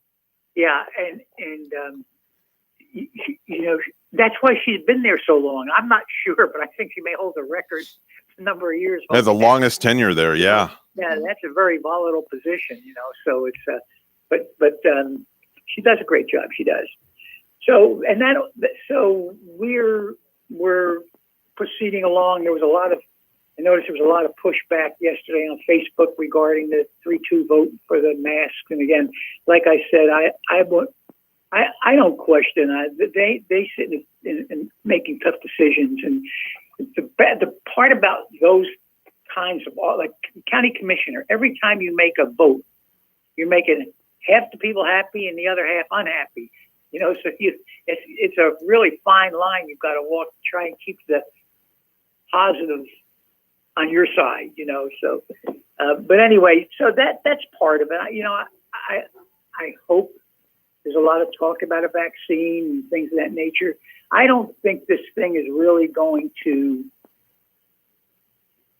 show signs of getting back to a normality, whatever it may be, until there's a vaccine. And by the way, I'm ready. They want to vaccinate me. I'm ready. Hey, listen, I've already submitted myself for clinical trial. So, you know, I'm waiting for that phone call. I got the confirmation I'm on the list. So if they want to, you know, put placebo in me instead of the actual vaccine, it's not going to hurt anything, but you know, I'll be a guinea pig. Why not? What do you have to lose? I got a flu shot and a pneumonia shot yesterday. Okay. All right. So hey, can I mention some of our new members? Of course, please, by all means. This is what it's all about. I was about to ask you, you know, what's going on lately? What's happened in the last 7 days since we chatted? Well, again, as I said, Amy's had a great couple of weeks. Baylor Commercial Real Estate became a trustee member, as well as Edward Jones, Stephen Schultz became trustee members last week. And then Peter Warnick owns Peter's Hardware in Palm City. And he's been a very strong, ardent supporter, been on the board of the Palm City Chamber, as well as he should be. His store is right across the street from where their old office used to be. But anyway, he bought the two Ace Hardware stores, the one in Jensen Beach and the one in Stewart. And so now we've got 3 stores, and he became a trustee member. That's great for him. You know, I pass Peter's Hardware in Palm City a lot. I go back and forth on that Palm City Bridge, and I always see him there on the Martin Downs Boulevard. Yeah, and he's always crowded. He's got great staff in there, and they're very helpful and knowledgeable. And a lot of people, you know, I hate to say this, but a lot of people in Palm City, just like people in Stewart, and you just talk about the people in Palm City, I got to go across the bridge to go to a store in Stewart. I think that's why Peter's Hardware in Palm City became so successful. The store is well stocked. I've never been in there, and he hasn't had what I wanted or what I needed. As opposed to years ago, that hardware store was originally up in the Walgreens shopping center in Martin Downs, and the people who had it before, when Peter bought it from, they never had any inventory. Oh wow! Going in the place. Peter took that over. He built that business up there, and then moved it to that place on Martin Downs Boulevard. So he's done a great job, and it's a real convenience for people in Palm City who don't want to go across the bridge to pick up a box of nails or something, you know. Yeah, they don't need to go to the big box store. They can take their business to the small business guy. Right, exactly. And then we've got Compass Anderson Lighting Group. They're a real estate group. Susan Anderson and her daughter Carrie Linden. They're on number 1 Southeast Ocean Boulevard in Stewart. Mm-hmm. They do real estate, commercial sales, leasing, and all typical stuff that the real estate brokers do. Tootsie's Shoes, Pedicures, and More on Flagler, 39. I like the name of that one, Tootsie's. Yeah, I like that. cute. That's a cute name. I like that. One of my dearest friends in my life was Toots Armelini, and his family, some of his sisters used to call him Tootsie. That's a great nickname. Tootsie Footsie. I like Yeah. that. I like Yeah. that a lot. And what else? What other new businesses do we have? And so, by the way, Terry Caruso is the owner of Tootsie's, and they do clothing, accessories, hair salon, nails, barber, beauty services, retail, and shoe salon and boutique. Well, they got a lot. They have a lot there. A lot going on. Yeah. The front desk bell concierge service, that's a home-based business. They do concierge services, residential and commercial. They sanitize residential and commercial facilities, and they also do event management production. Gift ticket. I'm sorry, GIF ticket at Dealery, another home-based business, and they do online marketing. They do shopping and specialty retails, and then a great, huge yacht dealer, American Custom Yachts. Oh, yeah, I've definitely heard of them. But yeah, so they were members years ago, and I don't know what happened. Dominic claims it just fell through the cracks. But anyway, so after a hiatus of about 5 or 6 years, they'd come back in as a member. Noble Pressure Cleaning. I've heard of them too. Yeah. Yeah. So, and that's a big today. The pressure cleaning business is going great guns. Robin Hall, who owns Out to News. I don't know if you're familiar with that website, but she's joined the chamber. Okay. They're home base. It's a magazine and newspaper online site. And then the Samaritan Centers for Boys and Family.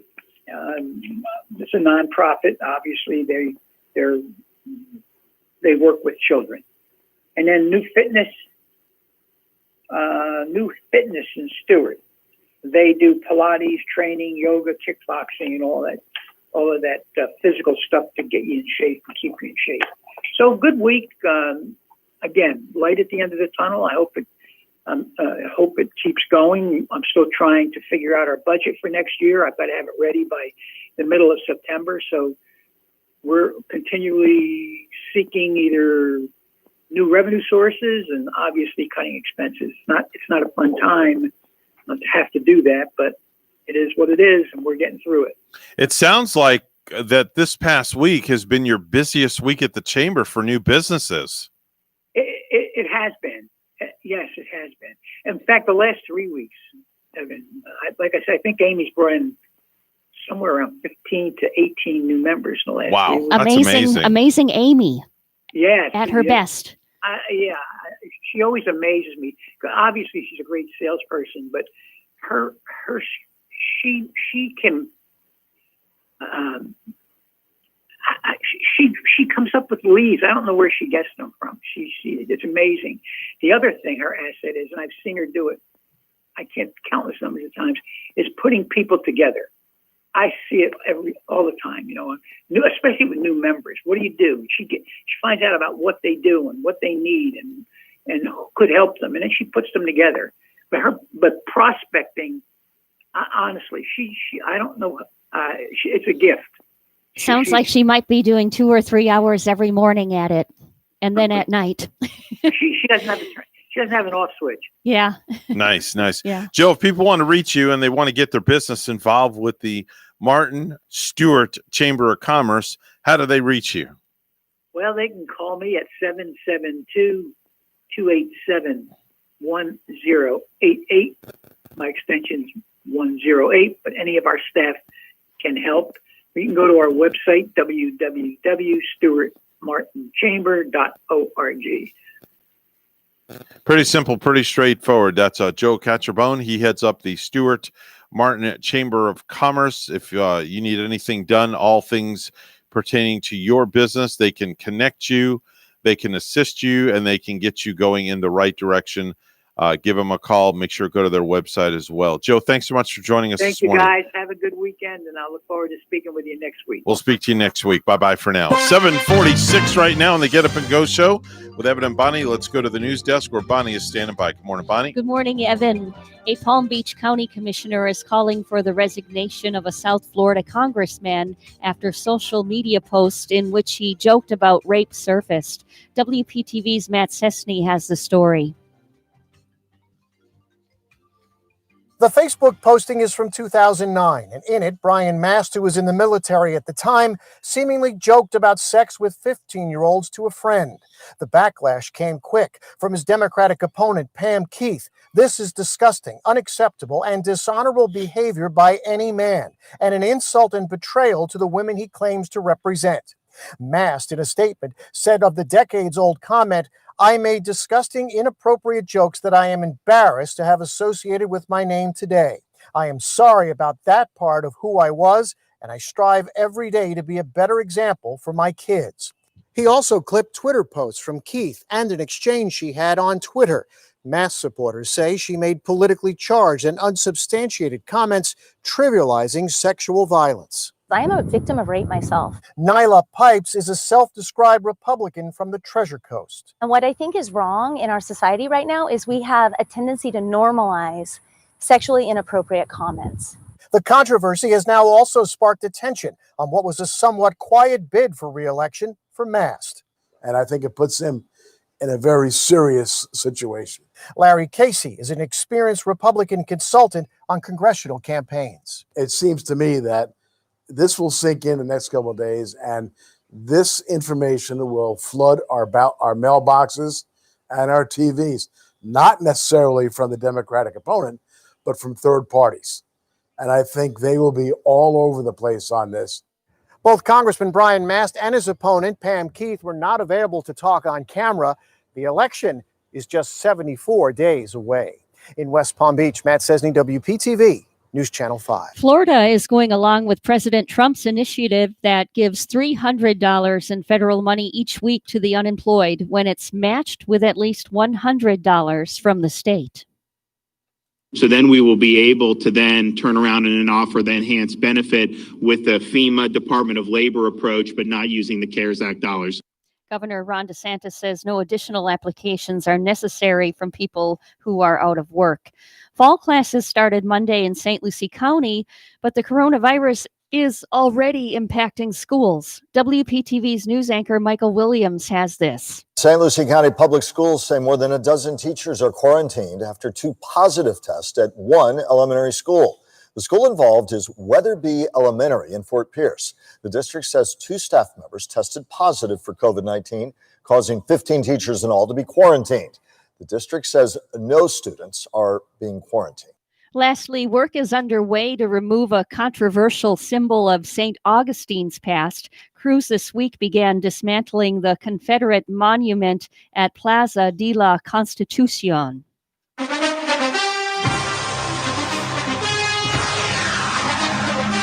Major League Baseball, we did get some scores from yesterday, and Chicago White Sox played. They beat Pittsburgh 10-3.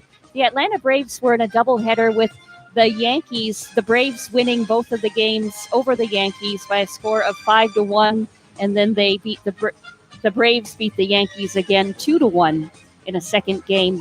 The Phillies over Washington Nationals 3-2, and Boston Red Sox lose to Toronto 9-1. Tampa Bay beating Baltimore 4-3. The Cubs losing to the Tigers 7-6.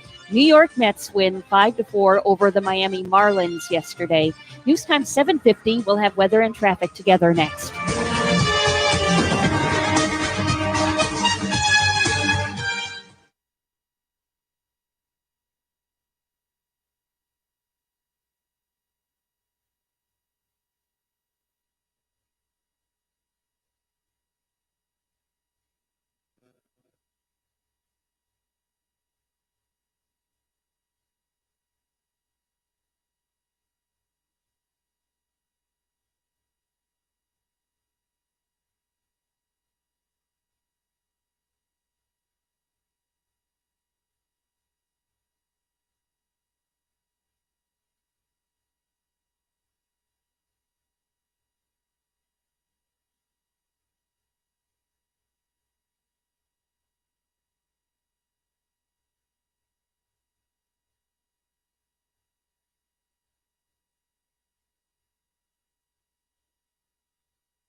7:51 on the Get Up and Go show with Evan and Bonnie. It's time for traffic and weather together.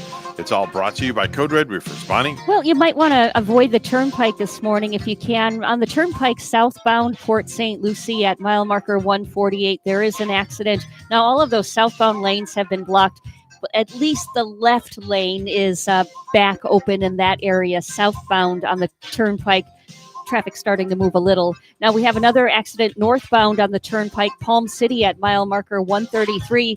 Don't get on northbound. All of those traffic lanes northbound are still shut down, so you're not going to be getting through in that area. One more major highway accident. We see one on I-95 southbound, mile marker 109, Palm City. No roadblock on I-95 from that accident. There's your latest look at traffic.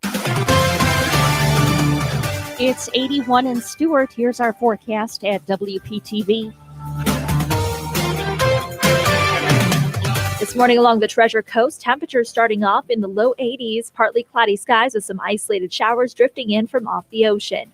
This afternoon, highs in the low 90s, feels like temperatures in the triple digits. We'll see partly sunny skies with low rain chances, winds out of the east at 5 to 15 miles per hour. Tomorrow morning, starting off the day in the low 80s, highs in the low 90s, lots of sunshine with a 30% chance for showers and storms, mainly inland. For the weekend, highs in the low 90s, rain chances hovering around 40%. Best chance for rain for the morning will be along the coast. Best chance for rain for the afternoon will be focused inland. I'm WPTV First Alert Meteorologist Katya Hall on WSTU AM 1450, Martin County's Heritage Station.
If you have a suggestion for the show, we would love to hear from you. Send us an email to WSTUmorningshow@gmail.com. Now let's get back to the Get Up and Go show. Here's Evan and Bonnie.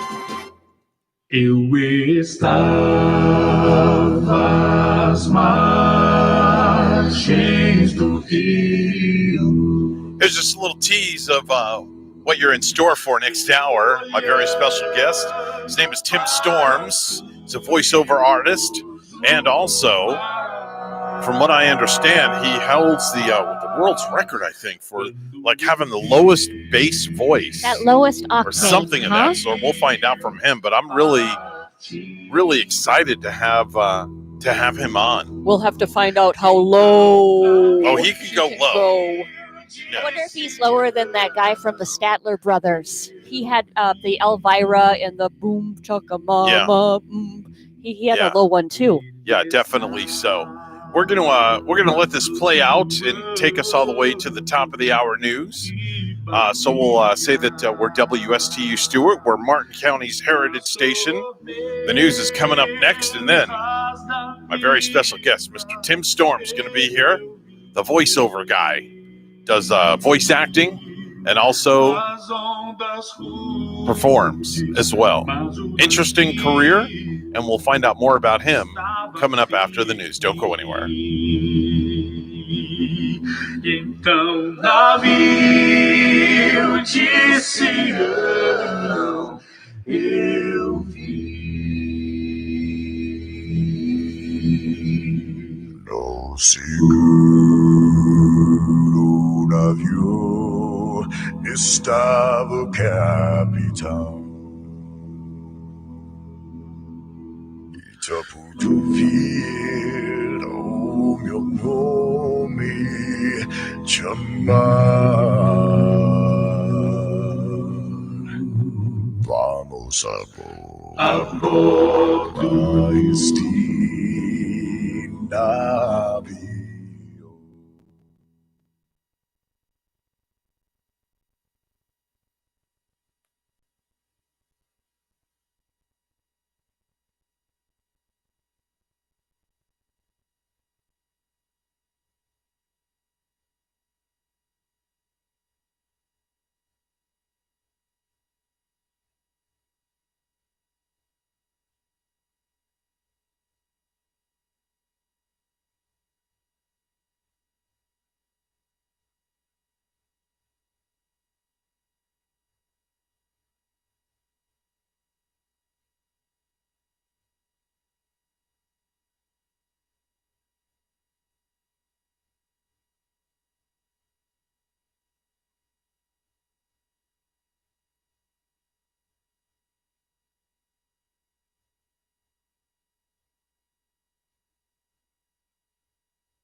Coming to you live from Stuart, Florida, the greatest little town in the world. It's the Get Up and Go Show on AM 1450 WSTU. You're invited to call the show anytime at 772-220-788. And now, broadcasting live from their palatial studios, here are your hosts, Evan and Bonnie. 8:07 on the Get Up and Go Show with Evan and Bonnie, and my very special guest in this segment is a gentleman that we actually spoke about a couple of weeks ago. He was in one of our viral video segments.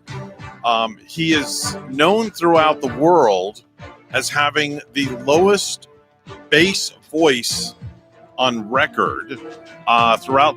His name is Tim Storms. Throughout Tim's music career, he has developed a passion for the voiceover industry while focusing on full-time music career, breaking Guinness records, performing abroad, and obtaining a bachelor's degree in music production from Full Sail University. He's joining us on our Zoom session right now. Interesting to hear what Yeah, so his we're actually actual gonna hear conversational voice Yeah, sounds we're going like. to hear his voice right now. Hey, Tim, welcome into the program. Good morning. How are y'all? Well, there you go. There's that voice, Bonnie. I heard you sing, but I didn't expect the conversational voice to be so low. Yeah. Wow, that just it's like it's purring. Yeah, we did a test call the other day on Zoom, and I was just kind of like blown away. You look at his picture, you look at his smiling face, and then you hear his voice, and it's like, wow, it doesn't match. The voice never matches the person, No. though, does it? I mean, No. you always hear the That's voice, true. and then you see the smiling man, and no, it didn't match you. You look like you're kind of like a tall and lean fella, aren't you? He looks tall and lean from the picture. Yeah, I wish. I wish. So tell me something, Hi. Tim. How did you get involved in this godforsaken business of the world of voiceover and vocal and singing and all of that? Take us kind of through just a very quick synopsis of how you got started. Did you have this type of a voice when you were growing up as a teenager? Yeah, I never really went through the adolescent voice changing phase, I guess you could say. It was just always kind of low. My stepmom always joked about how even when I was, saying my first words as a baby, it was it was just kind of weirdly low. And just growing up, I learned or listened to a lot of Christian a cappella music. Grew up in an a cappella singing church and kind of got an ear for music that way, and just grew up singing and grew up listening to a group called a cappella, and that's where I found my love and my passion for a cappella music. It sounds like you never went through that Bobby Brady stage of the changing of the voice. Yeah, that's true. That's true. Sometimes I feel like I'm going through it now, but What's crazy is when people first get up in the morning, it's like this is their morning voice, so to speak. But Right. this is your 24/7 voice.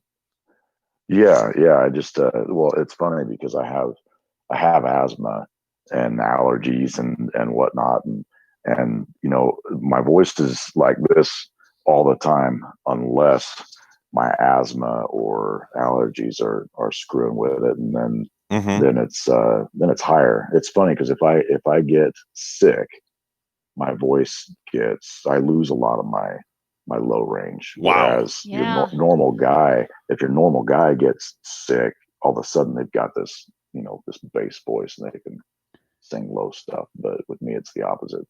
Wow, that's amazing. That's truly amazing. So what is the current world record that you hold right now? If you'll tell us a little bit about that.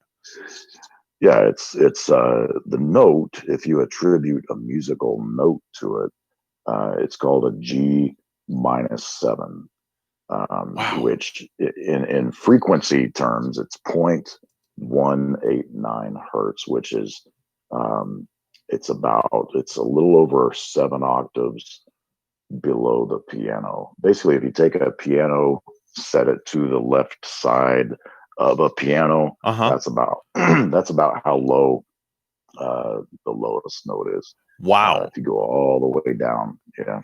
So is it So, hard and for it's- you to hit that note? I mean, are you one of these kind of people that can just do it whenever, or you have to really get yourself in that frame of mind, do vocal exercises before you can get that low? If my voice is really clear and my asthma is not bugging me or anything, a lot of the time I can just I can just go there. But and really just like anybody's voice, any singer, you want to warm up before you do any of the things that are at the extreme limits of your range. So anytime I am singing below the piano, I'm always warming up anyway. I do that every single day. Now, when I hear your voice, Tim, I immediately think of one of the greats, Don LaFontaine. Oh man, yeah, he is the king of all kings for movie trailers. He is known for those 3 words, "in a world." Literally, those are his 3 famous words. The movie, nobody really knew him as Don LaFontaine. They knew him as the movie trailer guy. Yeah, and I think he kind of pioneered the whole movie trailer thing as we know it, these days anyway. Right. You do Yeah, voiceovers. What kind of voiceovers do you do? it ranges. I do everything from movie trailer style voiceovers to concert promos. I did a concert promo for Steppenwolf about 4 or 5 years ago. I've done commercials for car dealerships I would love to credit hear you unions. rattle off a car dealership commercial. Man, those guys that do those car dealer commercials are crazy. What's funny? Yeah, what's funny is the one that I did. It was more of a laid back kind of southern sort of, not southern, but country boy sort of feel. So it's more like a dude just kind of sitting in his chair, just talking about the car dealership. And it's, Put that southern accent in there. Yeah, just kind of that's it. Wasn't really the hard sell like you always hear in car dealerships. Oh my gosh, those hard sell commercials are ridiculous. And at the very end, you have the disclaimer that you can't even understand the announcer that's going 8,000 miles an hour. I know. It takes, man. I tell you what, those guys that talk that fast for that type of voiceover, that takes a lot of practice. Yeah, but you and I both know that that's all done in post production. We just give the secret away. That's all done. You can speed that up a little Yeah, bit. you can just speed that up. I've done that myself. Yeah. I'm sure you can. Definitely with modern technology, you can speed up. Any speech or whatever. But There's just there no are humanly actually- way possible that somebody can talk that fast. Oh yeah. There's a guy that actually has the Guinness World Record for most words spoken in a certain amount of time, and it's so weird listening to him speak when he speaks that quickly, because it's like, how in the world can you get that many phrases in that short amount of time? It's crazy. Mr. Storms, your voice is so soothing. I'm going to be terrified if Evan tries to call the guy with the highest octane in the world voice. We don't have to wear earplugs with you. It's soothing, but we don't want to go to the high one. That's amazing. It's amazing. So now you've taken and you utilize your voice, and that's how you make your living, is by doing voiceover, voice acting, and then performing as well, right? Yeah. I used to be in Christian a cappella groups and touring around the world, and I've been in a couple shows down in Branson, Missouri over the years, and now we're living in Idaho and have just planted our feet. I'm not touring anymore, and so I'll do voiceover for this or that, and then do record bass vocals for this project or that project, and life is good. Now you've had an experience where you worked with one of the Osmond brothers, Merrill Osmond. Well, yeah, and that wasn't really working with him directly. I just did a voiceover for an event that he was part of, that he spoke at or something. That was a number of years ago. But yeah, I didn't work with him directly. So let me ask you a question. I know you have children. So when, let's say your kids get out of hand and you have to yell at them, do you give them the earth-shattering bass voice that break the windows out, or what do you do? I mean, that's crazy. Yeah. Well, what's funny is, I have been known to yell before. Okay. Well, a parent hasn't. Right, exactly. However, I've found that speech, when you're trying to get a point across, if you speak a little bit more softly and more poignantly, is that the right word? Yeah. if you just lower your volume level a little bit, right, and be a little bit more direct and purposeful in your speech, that tends to have a bigger impact. And my son, it's funny because I'll be talking to him sometimes. He'll be like, "Dad, you scared me the way you're talking." I bet you're a hoot at Halloween. Oh my. Yeah, right. He says you're scaring me the way you're talking. I'm like, good. Now, what about when you meet your kids' friends and they hear you talk for the first time, or like you have to go to that parent teacher conference at school? That's got to be an interesting experience as well. What's funny is my daughter, she'll play on the Xbox with her friends online, right? And so she'll have the headset on, and so her friends can hear me if I walk in the room and say something. And one of her friends said, "Who was that?" And my daughter says, "Well, that's my dad." And they're all, "It sounds like Batman."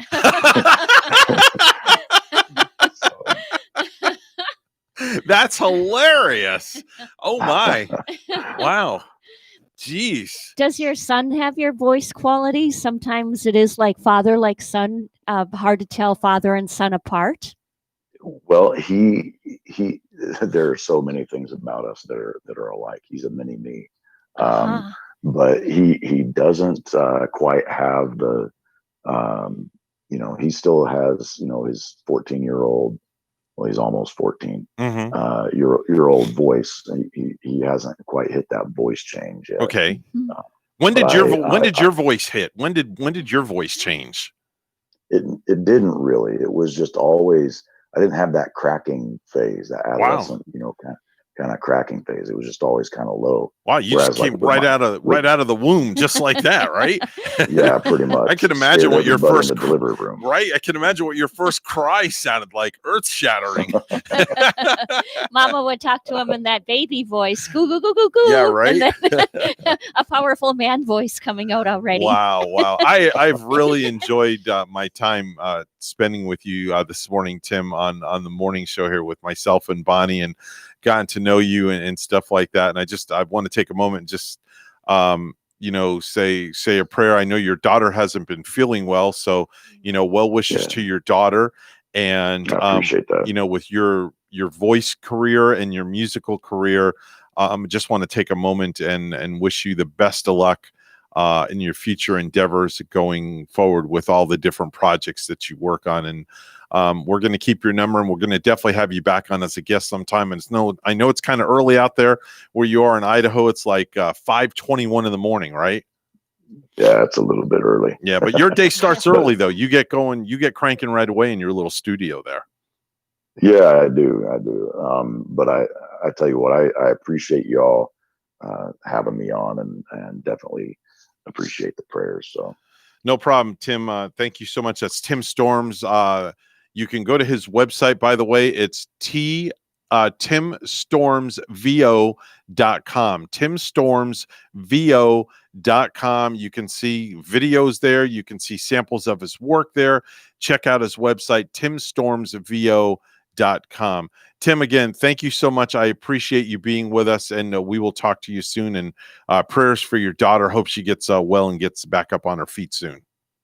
My pleasure, Evan. I appreciate you having me on. My pleasure. Thanks so much. News time right now. It's 8:22. Let's go to the news desk where Bonnie is standing by. Good morning, Bonnie. Good morning, Evan. Florida is going along with President Trump's initiative and gives $300 in federal money each week to the unemployed when it's matched with at least $100 from the state. So then we will be able to then turn around and offer the enhanced benefit with the FEMA Department of Labor approach, but not using the CARES Act dollars. Governor Ron DeSantis says no additional applications are necessary from people who are out of work. A Palm Beach County commissioner is calling for the resignation of a South Florida congressman after social media posts in which he joked about rape surfaced. WPTV's Matt Cessny has the story. The Facebook posting is from 2009, and in it, Brian Mast, who was in the military at the time, seemingly joked about sex with 15-year-olds to a friend. The backlash came quick from his Democratic opponent, Pam Keith. This is disgusting, unacceptable, and dishonorable behavior by any man, and an insult and betrayal to the women he claims to represent.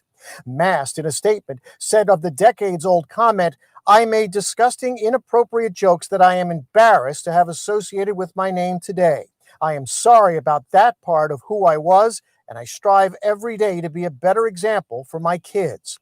He also clipped Twitter posts from Keith and an exchange she had on Twitter.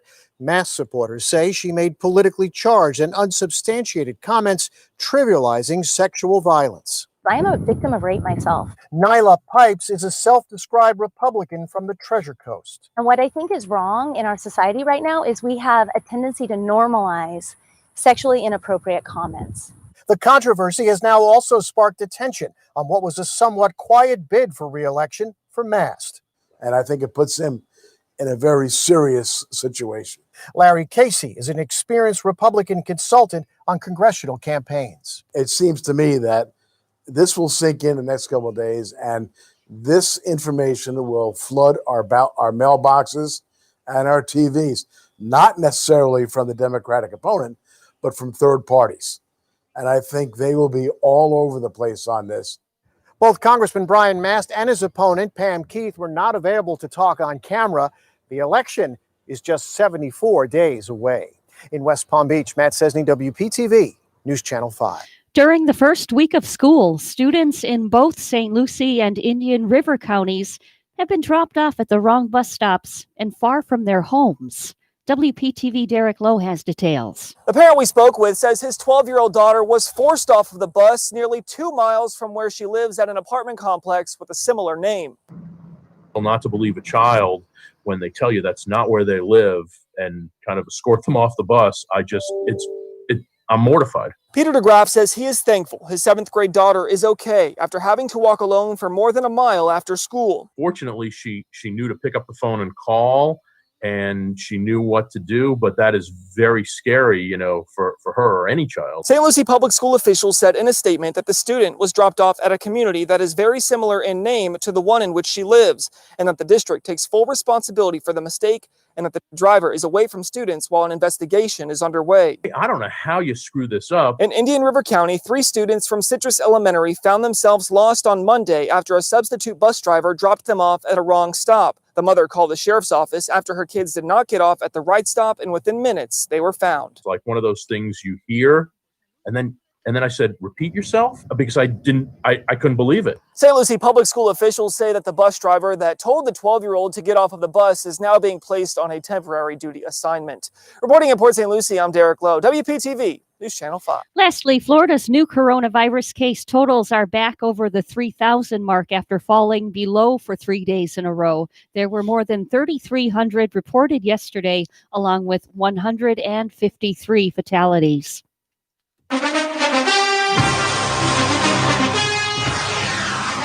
The National Hockey League scores from last night. We had the Philadelphia Flyers winning over the New York Islanders 4-3. Tampa Bay Lightning over Boston Bruins. That score 7-1. And yesterday 6-4. The Colorado Avalanche beating the Dallas Stars. News time 8:27. Weather and traffic together are next.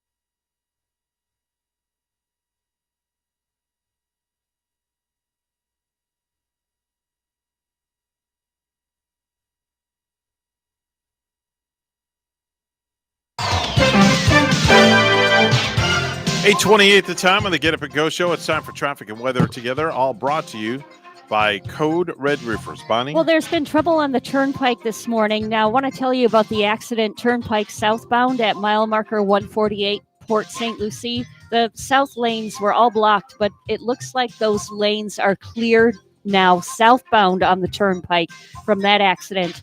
However, heading northbound, we did have an accident too in Palm City, mile marker 133, where all of the northbound lanes there still being shut down. So avoid that Turnpike northbound at the moment if you can. And there's your latest look at traffic. We're up to 81 in Palm City. Here's more on our forecast at WPTV. This morning along the Treasure Coast, temperatures starting off in the low 80s, partly cloudy skies with some isolated showers drifting in from off the ocean. This afternoon, highs in the low 90s, feels like temperatures in the triple digits. We'll see partly sunny skies with low rain chances, winds out of the east at 5 to 15 miles per hour. Tomorrow morning, starting off the day in the low 80s, highs in the low 90s. Lots of sunshine with a 30% chance for showers and storms, mainly inland. For the weekend, highs in the low 90s, rain chances hovering around 40%. Best chance for rain for the morning will be along the coast. Best chance for rain for the afternoon will be focused inland. I'm WPTV First Alert Meteorologist Katya Hall on WSTU AM 1450, Martin County's Heritage Station.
If you have a suggestion for the show, we would love to hear from you. Send us an email to WSTUmorningshow@gmail.com. Now let's get back to the Get Up and Go show. Here's Evan and Bonnie. 8:32 on the Get Up and Go show. Time to check in with Randy Siegel, our resident space expert, on what's happening all things NASA. Take it away, Randy. Good morning, sir. Well, on this day in history, 1962, NASA launched its Mariner 2 spacecraft, which came within 21,600 miles of Venus. Also in 1984, NASA announces that they will have a teacher in space in the not-too-distant future. And in 1985, NASA repaired a satellite in orbit and sent it back on its way, as well as satellite. Well, NASA scientists continue to do amazing work. On Mars, they have a weather sensor that's on board the InSight Mars lander, and that has gone into a safe mode. The Mars lander has given us a lot of good data as it drills into the Martian surface, listening for Mars quakes as well as giving us data. Being in the safe mode, they will reset it, and then they will continue to use it. The James Webb Space Telescope, that has cost way too much money, has successfully completed a critical pre-flight milestone. The test is paving the way for a launch next year in order to finally fly this huge telescope into space, a joint venture between the European Space Agency and the Canadian Space Agency as well.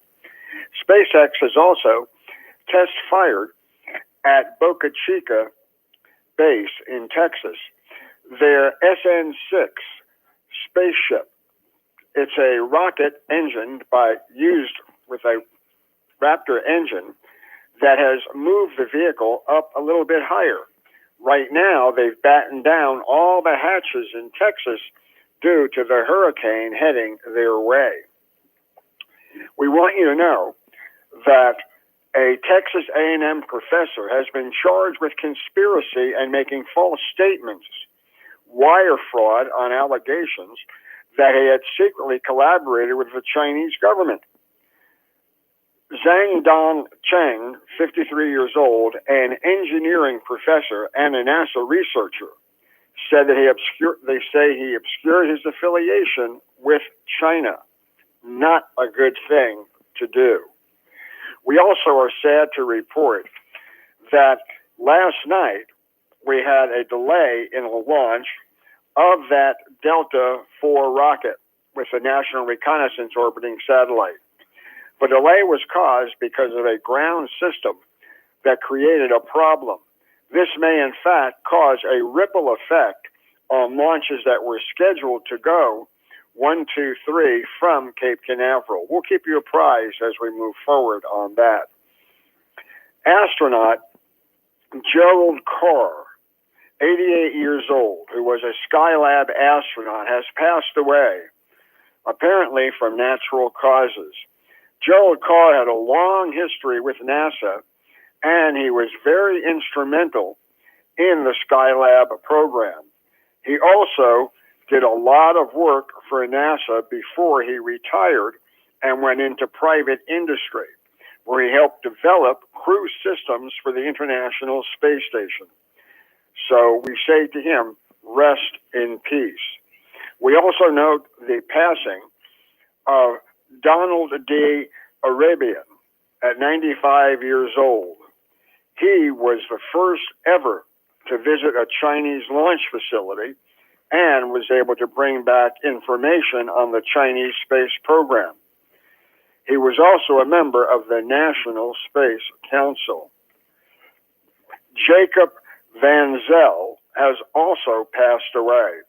Van Zel was a scientist who helped lead the Solar System Exploration Directorate, which was important for NASA's Juno, Dawn, Cassini, and InSight missions.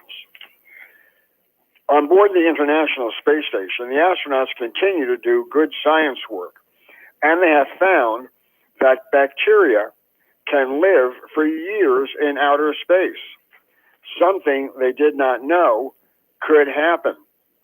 There were thoughts that maybe some of the bacteria under the weightless conditions would not be able to survive. But the answer is yes, it can. This could be both good and bad news. An employee of Russia's Rusakosmos Enterprises was convicted of stealing parts of military equipment. So not only do we have theft in the U.S., but there's also theft in Russia. Boeing has made plans for its second Starliner mission to fly. The Starliner will fly sometime between December and January in an unmanned mode, paving the way for manned flights to follow. One of the astronauts on board that first operational flight will be NASA astronaut Janet Epps. Janet Epps will be the first Black female to go on to the International Space Station. Janet was bumped from a previous flight 2 years ago without NASA saying why she was relieved of that mission. But now she's assigned to a new mission to the International Space Station. She'll become the first Black woman on the International Space Station. Ahead of her will be Victor Glover, who will also fly to the space station. And Victor Glover is another Black astronaut, and he will be the first Black astronaut to reach the International Space Station. Russia's long-delayed science module has finally reached the Baikonur Cosmodrome in Kazakhstan. The bus-sized Nuka research module, also known as the Multi-Purpose Laboratory Module, has been in development for more than 20 years. Originally, it was going to be a backup for Russia's Zarya module, which was the first element of the space station in 1998, and has since been modified. However, every time Russia gets ready to launch this vehicle, they find more problems. A problem that caused over a year delay was having foreign matter inside the module's plumbing. Not a good thing to have. They now say they have taken care of all of that, and they'll be in a position to start launching next year. SpaceX is getting ready to launch the Masten lunar mission in 2021. They are in a position to launch new vehicles to the moon and hopefully on to Mars. Tomorrow we're going to tell you about Astra in Kodiak Island and other flights.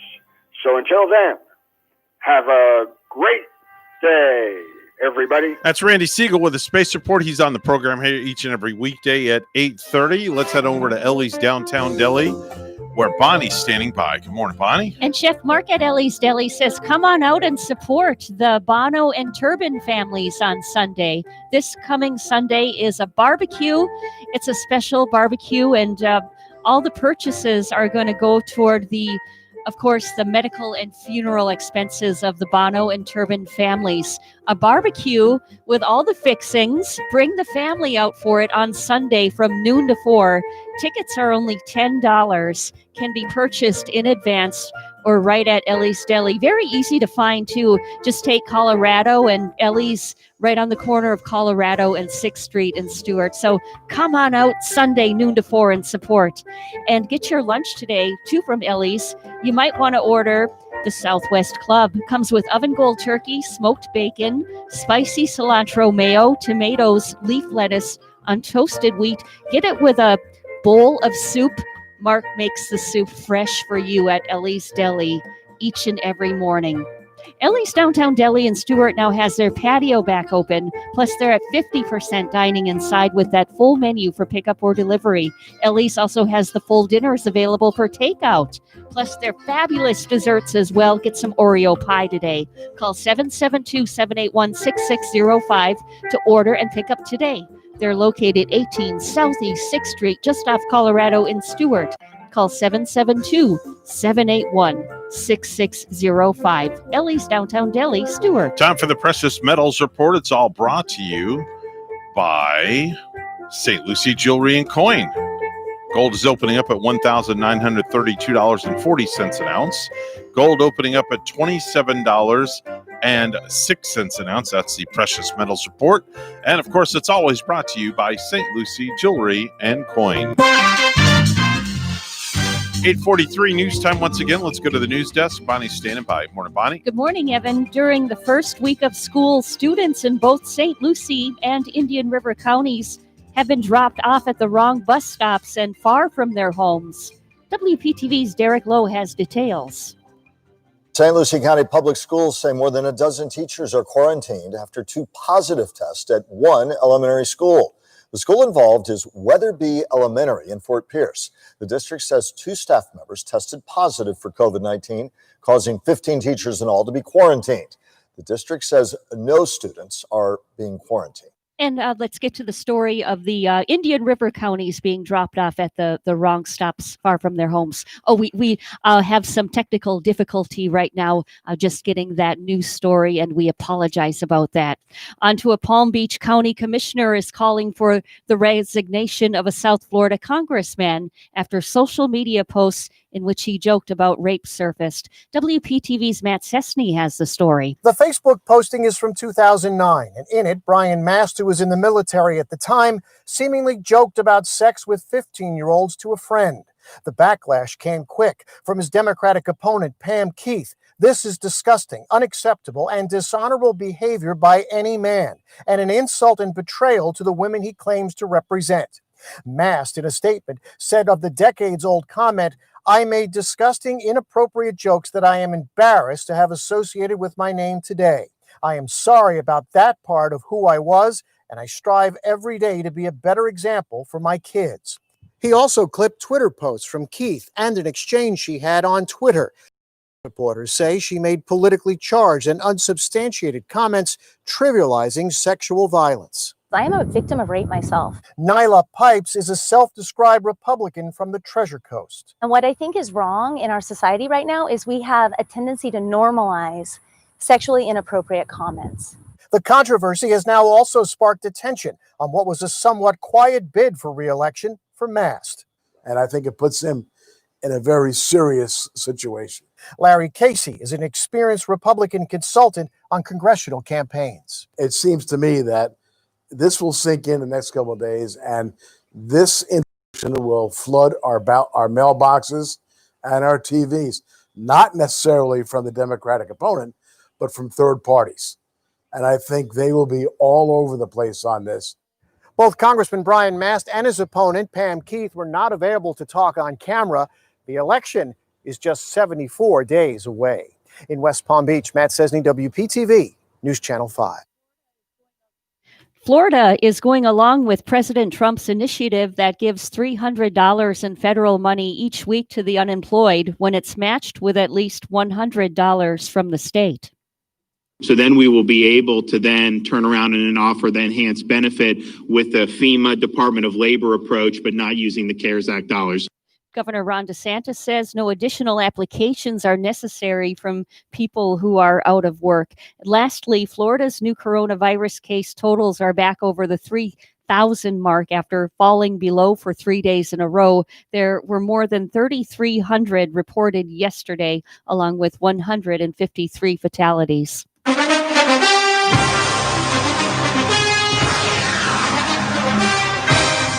NBA teams have shut down the playoffs, boycotting all of yesterday's games in protest of the latest police shooting of a black man, this time in Wisconsin. Coincidentally, yesterday was the 4th anniversary, too, of Colin Kaepernick's first national anthem protest. The Bucks were supposed to play Game 5 against the Orlando Magic, but the game has been postponed indefinitely. News time 8:47. Weather and traffic together are next.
8:48, the time on the Get Up and Go show with Evan and Bonnie. It's time for traffic and weather together. It's all brought to you by Code Red Roofers. Bonnie? Well, we saw some big accidents, some big tie-ups on the turnpike this morning, but glad to say right now all of the lanes are back open in the north and southbound directions in that Port St. Lucie, Palm City area. It's okay to get back on the turnpike. That traffic is moving through nicely now. There is an accident on I-95 southbound, and this one is at Donald Ross Roads down by Palm Beach Gardens, but all of the lanes are getting through there. No traffic backup from that accident. Your latest look at traffic. And it's 82 in Stewart. Here's our forecast at WPTV. This morning along the Treasure Coast, temperatures starting off in the low 80s, partly cloudy skies with some isolated showers drifting in from off the ocean. This afternoon, highs in the low 90s, feels like temperatures in the triple digits. We'll see partly sunny skies with low rain chances, winds out of the east at 5 to 15 miles per hour. Tomorrow morning, starting off the day in the low 80s, highs in the low 90s, lots of sunshine with a 30% chance for showers and storms, mainly inland. For the weekend, highs in the low 90s, rain chances hovering around 40%. Best chance for rain for the morning will be along the coast. Best chance for rain for the afternoon will be focused inland. I'm WPTV First Alert Meteorologist Katya Hall on WSTU AM 1450, Martin County's Heritage Station.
Let's get back to the Get Up and Go show. Here's Evan and Bonnie. And now it's time for Stupid News, It's so stupid and awesome. where we ask the important questions. Are some people too stupid to live? Why are people so stupid? Are you effing stupid? So I kind of figured we did do stupid news earlier this morning, and I got a couple of text messages from some listeners. They were asking, where's the stupid news? Leave you with some stupid news. Why not? So why not wrap up the broadcast with stupidity? But then again, that goes on every day, you know, between the two of us for 3 hours every morning. So it's nothing out of the normal. A man is recovering after being attacked by a grizzly bear in a remote area of Arizona Sunday afternoon. The man and his wife were out mountain biking in an area near the mountains when they encountered the bear. The grizzly was with their cubs, and it's believed that she acted defensively when she attacked the man and bit his groin. Yeah, the bear bit his crotch. How about that one? The bear went there? Yeah, the bear went there. Where? He went to the crotch. His wife sprayed the bear with bear spray, and the animal eventually let go. Now, there's two things wrong here. Yeah. Okay? I want to break this down. The bear went there where the guy with his clothes off is bare. Did he have some berries down there? I probably did. Probably two. Some dingleberries? Probably two. Yeah, 2 dingleberries and a banana to boot. And the bear took a bite out of the banana. And then the wife sprayed the bear spray. But I want to know is, where the heck do you get bear spray from? Yeah. You ever heard of that before? Bear spray. You know, they probably heard of some bear in the area, and she probably was smart enough to know to put that in their emergency pack. And he should never divorce her. I don't know. Because she sounds like a very smart lady. I wonder if there's somewhere you can buy bear spray. I'll have to Google it and find out. Yeah. We'll have to call the store and ask them. You know me, I call people all the time and ask them weird crap. Let's go to Monroe County, where deputies say 38-year-old attorney Rena Patel Sanders led them on a high-speed chase down US 1 in her brand new Lexus SUV. Now, this lady's an attorney? Yes, before name-dropping celebrities and demanding pizza. All right, let me set the stage here. Sanders allegedly didn't stop even when a deputy turned on his lights and his siren. The defendant almost crashed at one point and then later fishtailed the vehicle. The deputy managed to box in her vehicle and held her at gunpoint until another deputy arrived to help take her out of the SUV. Officials claim she smelled of alcohol and seemed impaired. Now, the lady allegedly cursed at deputies. Then she name-dropped actors like Dwayne "The Rock" Johnson, Owen Wilson, and Ryan Reynolds, adding that she fled from the deputy because she was scared. She should have dropped Keanu Reeves because he would have let her get away. He's supposed to be the nicest guy in Hollywood. A deputy also said that Sanders allegedly asked when she could return to her hotel when told she was not going to a hotel, but she was going to a jail on a litany of charges. She said no and insisted we get her pizza. She's charged with felony count of resisting an officer, possession of drugs. She allegedly had gummy worms containing cannabis in them. Wow. She also faces misdemeanor counts of reckless driving, DUI, and resisting an officer. She's going to need an attorney.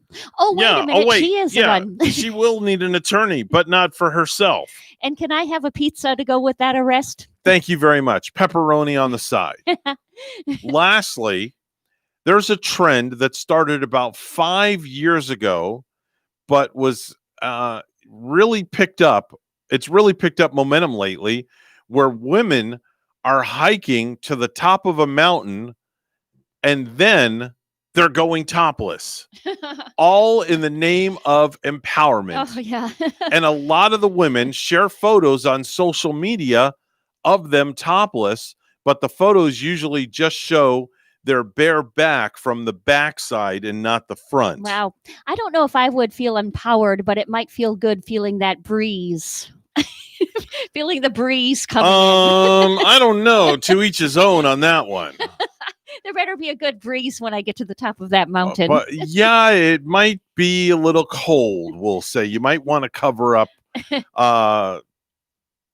That's all I'm going to say. I don't want to go there because you're giving me material to go there, and I don't want to go there. Colder than a witch's what in January? Yeah. Oh, you know that line, don't you? Ooh, Bonnie. Okay. Yeah. Colder than a witch's it, we'll say. Yeah. There was like a old radio buddy that always said that line, and must have said it over and over again, so it's embedded in my brain. Yeah, well, you know what they say, when it gets cold, you ask, are you a little cold or happy to see me? Yeah. You know how that line goes, right? Okay. That's and true. then when guys are staring, you say, hey, I'm up here, I'm not down there, okay? That's the way it goes. Anyway, 8:58 is the time. We're coming up on the end of the today's Thursday, right? Oh, tomorrow is 5-second rule with the Stewart Police Department. So I have yet to find out who the challenger is going to be. going up against our current reigning champion who won last week, which was, let me see here. I have it down here. Ken Leadham. Ken, Officer Ken Leadham. He played a good game last week, but both of the I was just informed did. Captain Derek Hurtado is going to be our challenger this week. Captain Derek. The captain, Wow. Captain D, Big Bad D-O is what we're going to call him. Derek Hurtado. I can't wait to get the dirt on Derek Hurtado and read it on the air tomorrow. And I'm sure that Ken is going to show no fear because he played so well last week. No mercy at all from Officer Leadham, definitely. Anyway, that's a wrap for us on the Thursday edition. We say ciao, Maine. Honduras. And Arriva Dirty. Have a great day, folks. God bless you. Be kind to one another. And I guess if you go out in the woods today, bring some bear spray. Yeah, bring some bear spray so you don't get bit in the crotch. Anyway, we're WSTU Stewart. We're Martin County's Heritage Station. Stick and stay, don't go away. The news is coming up next.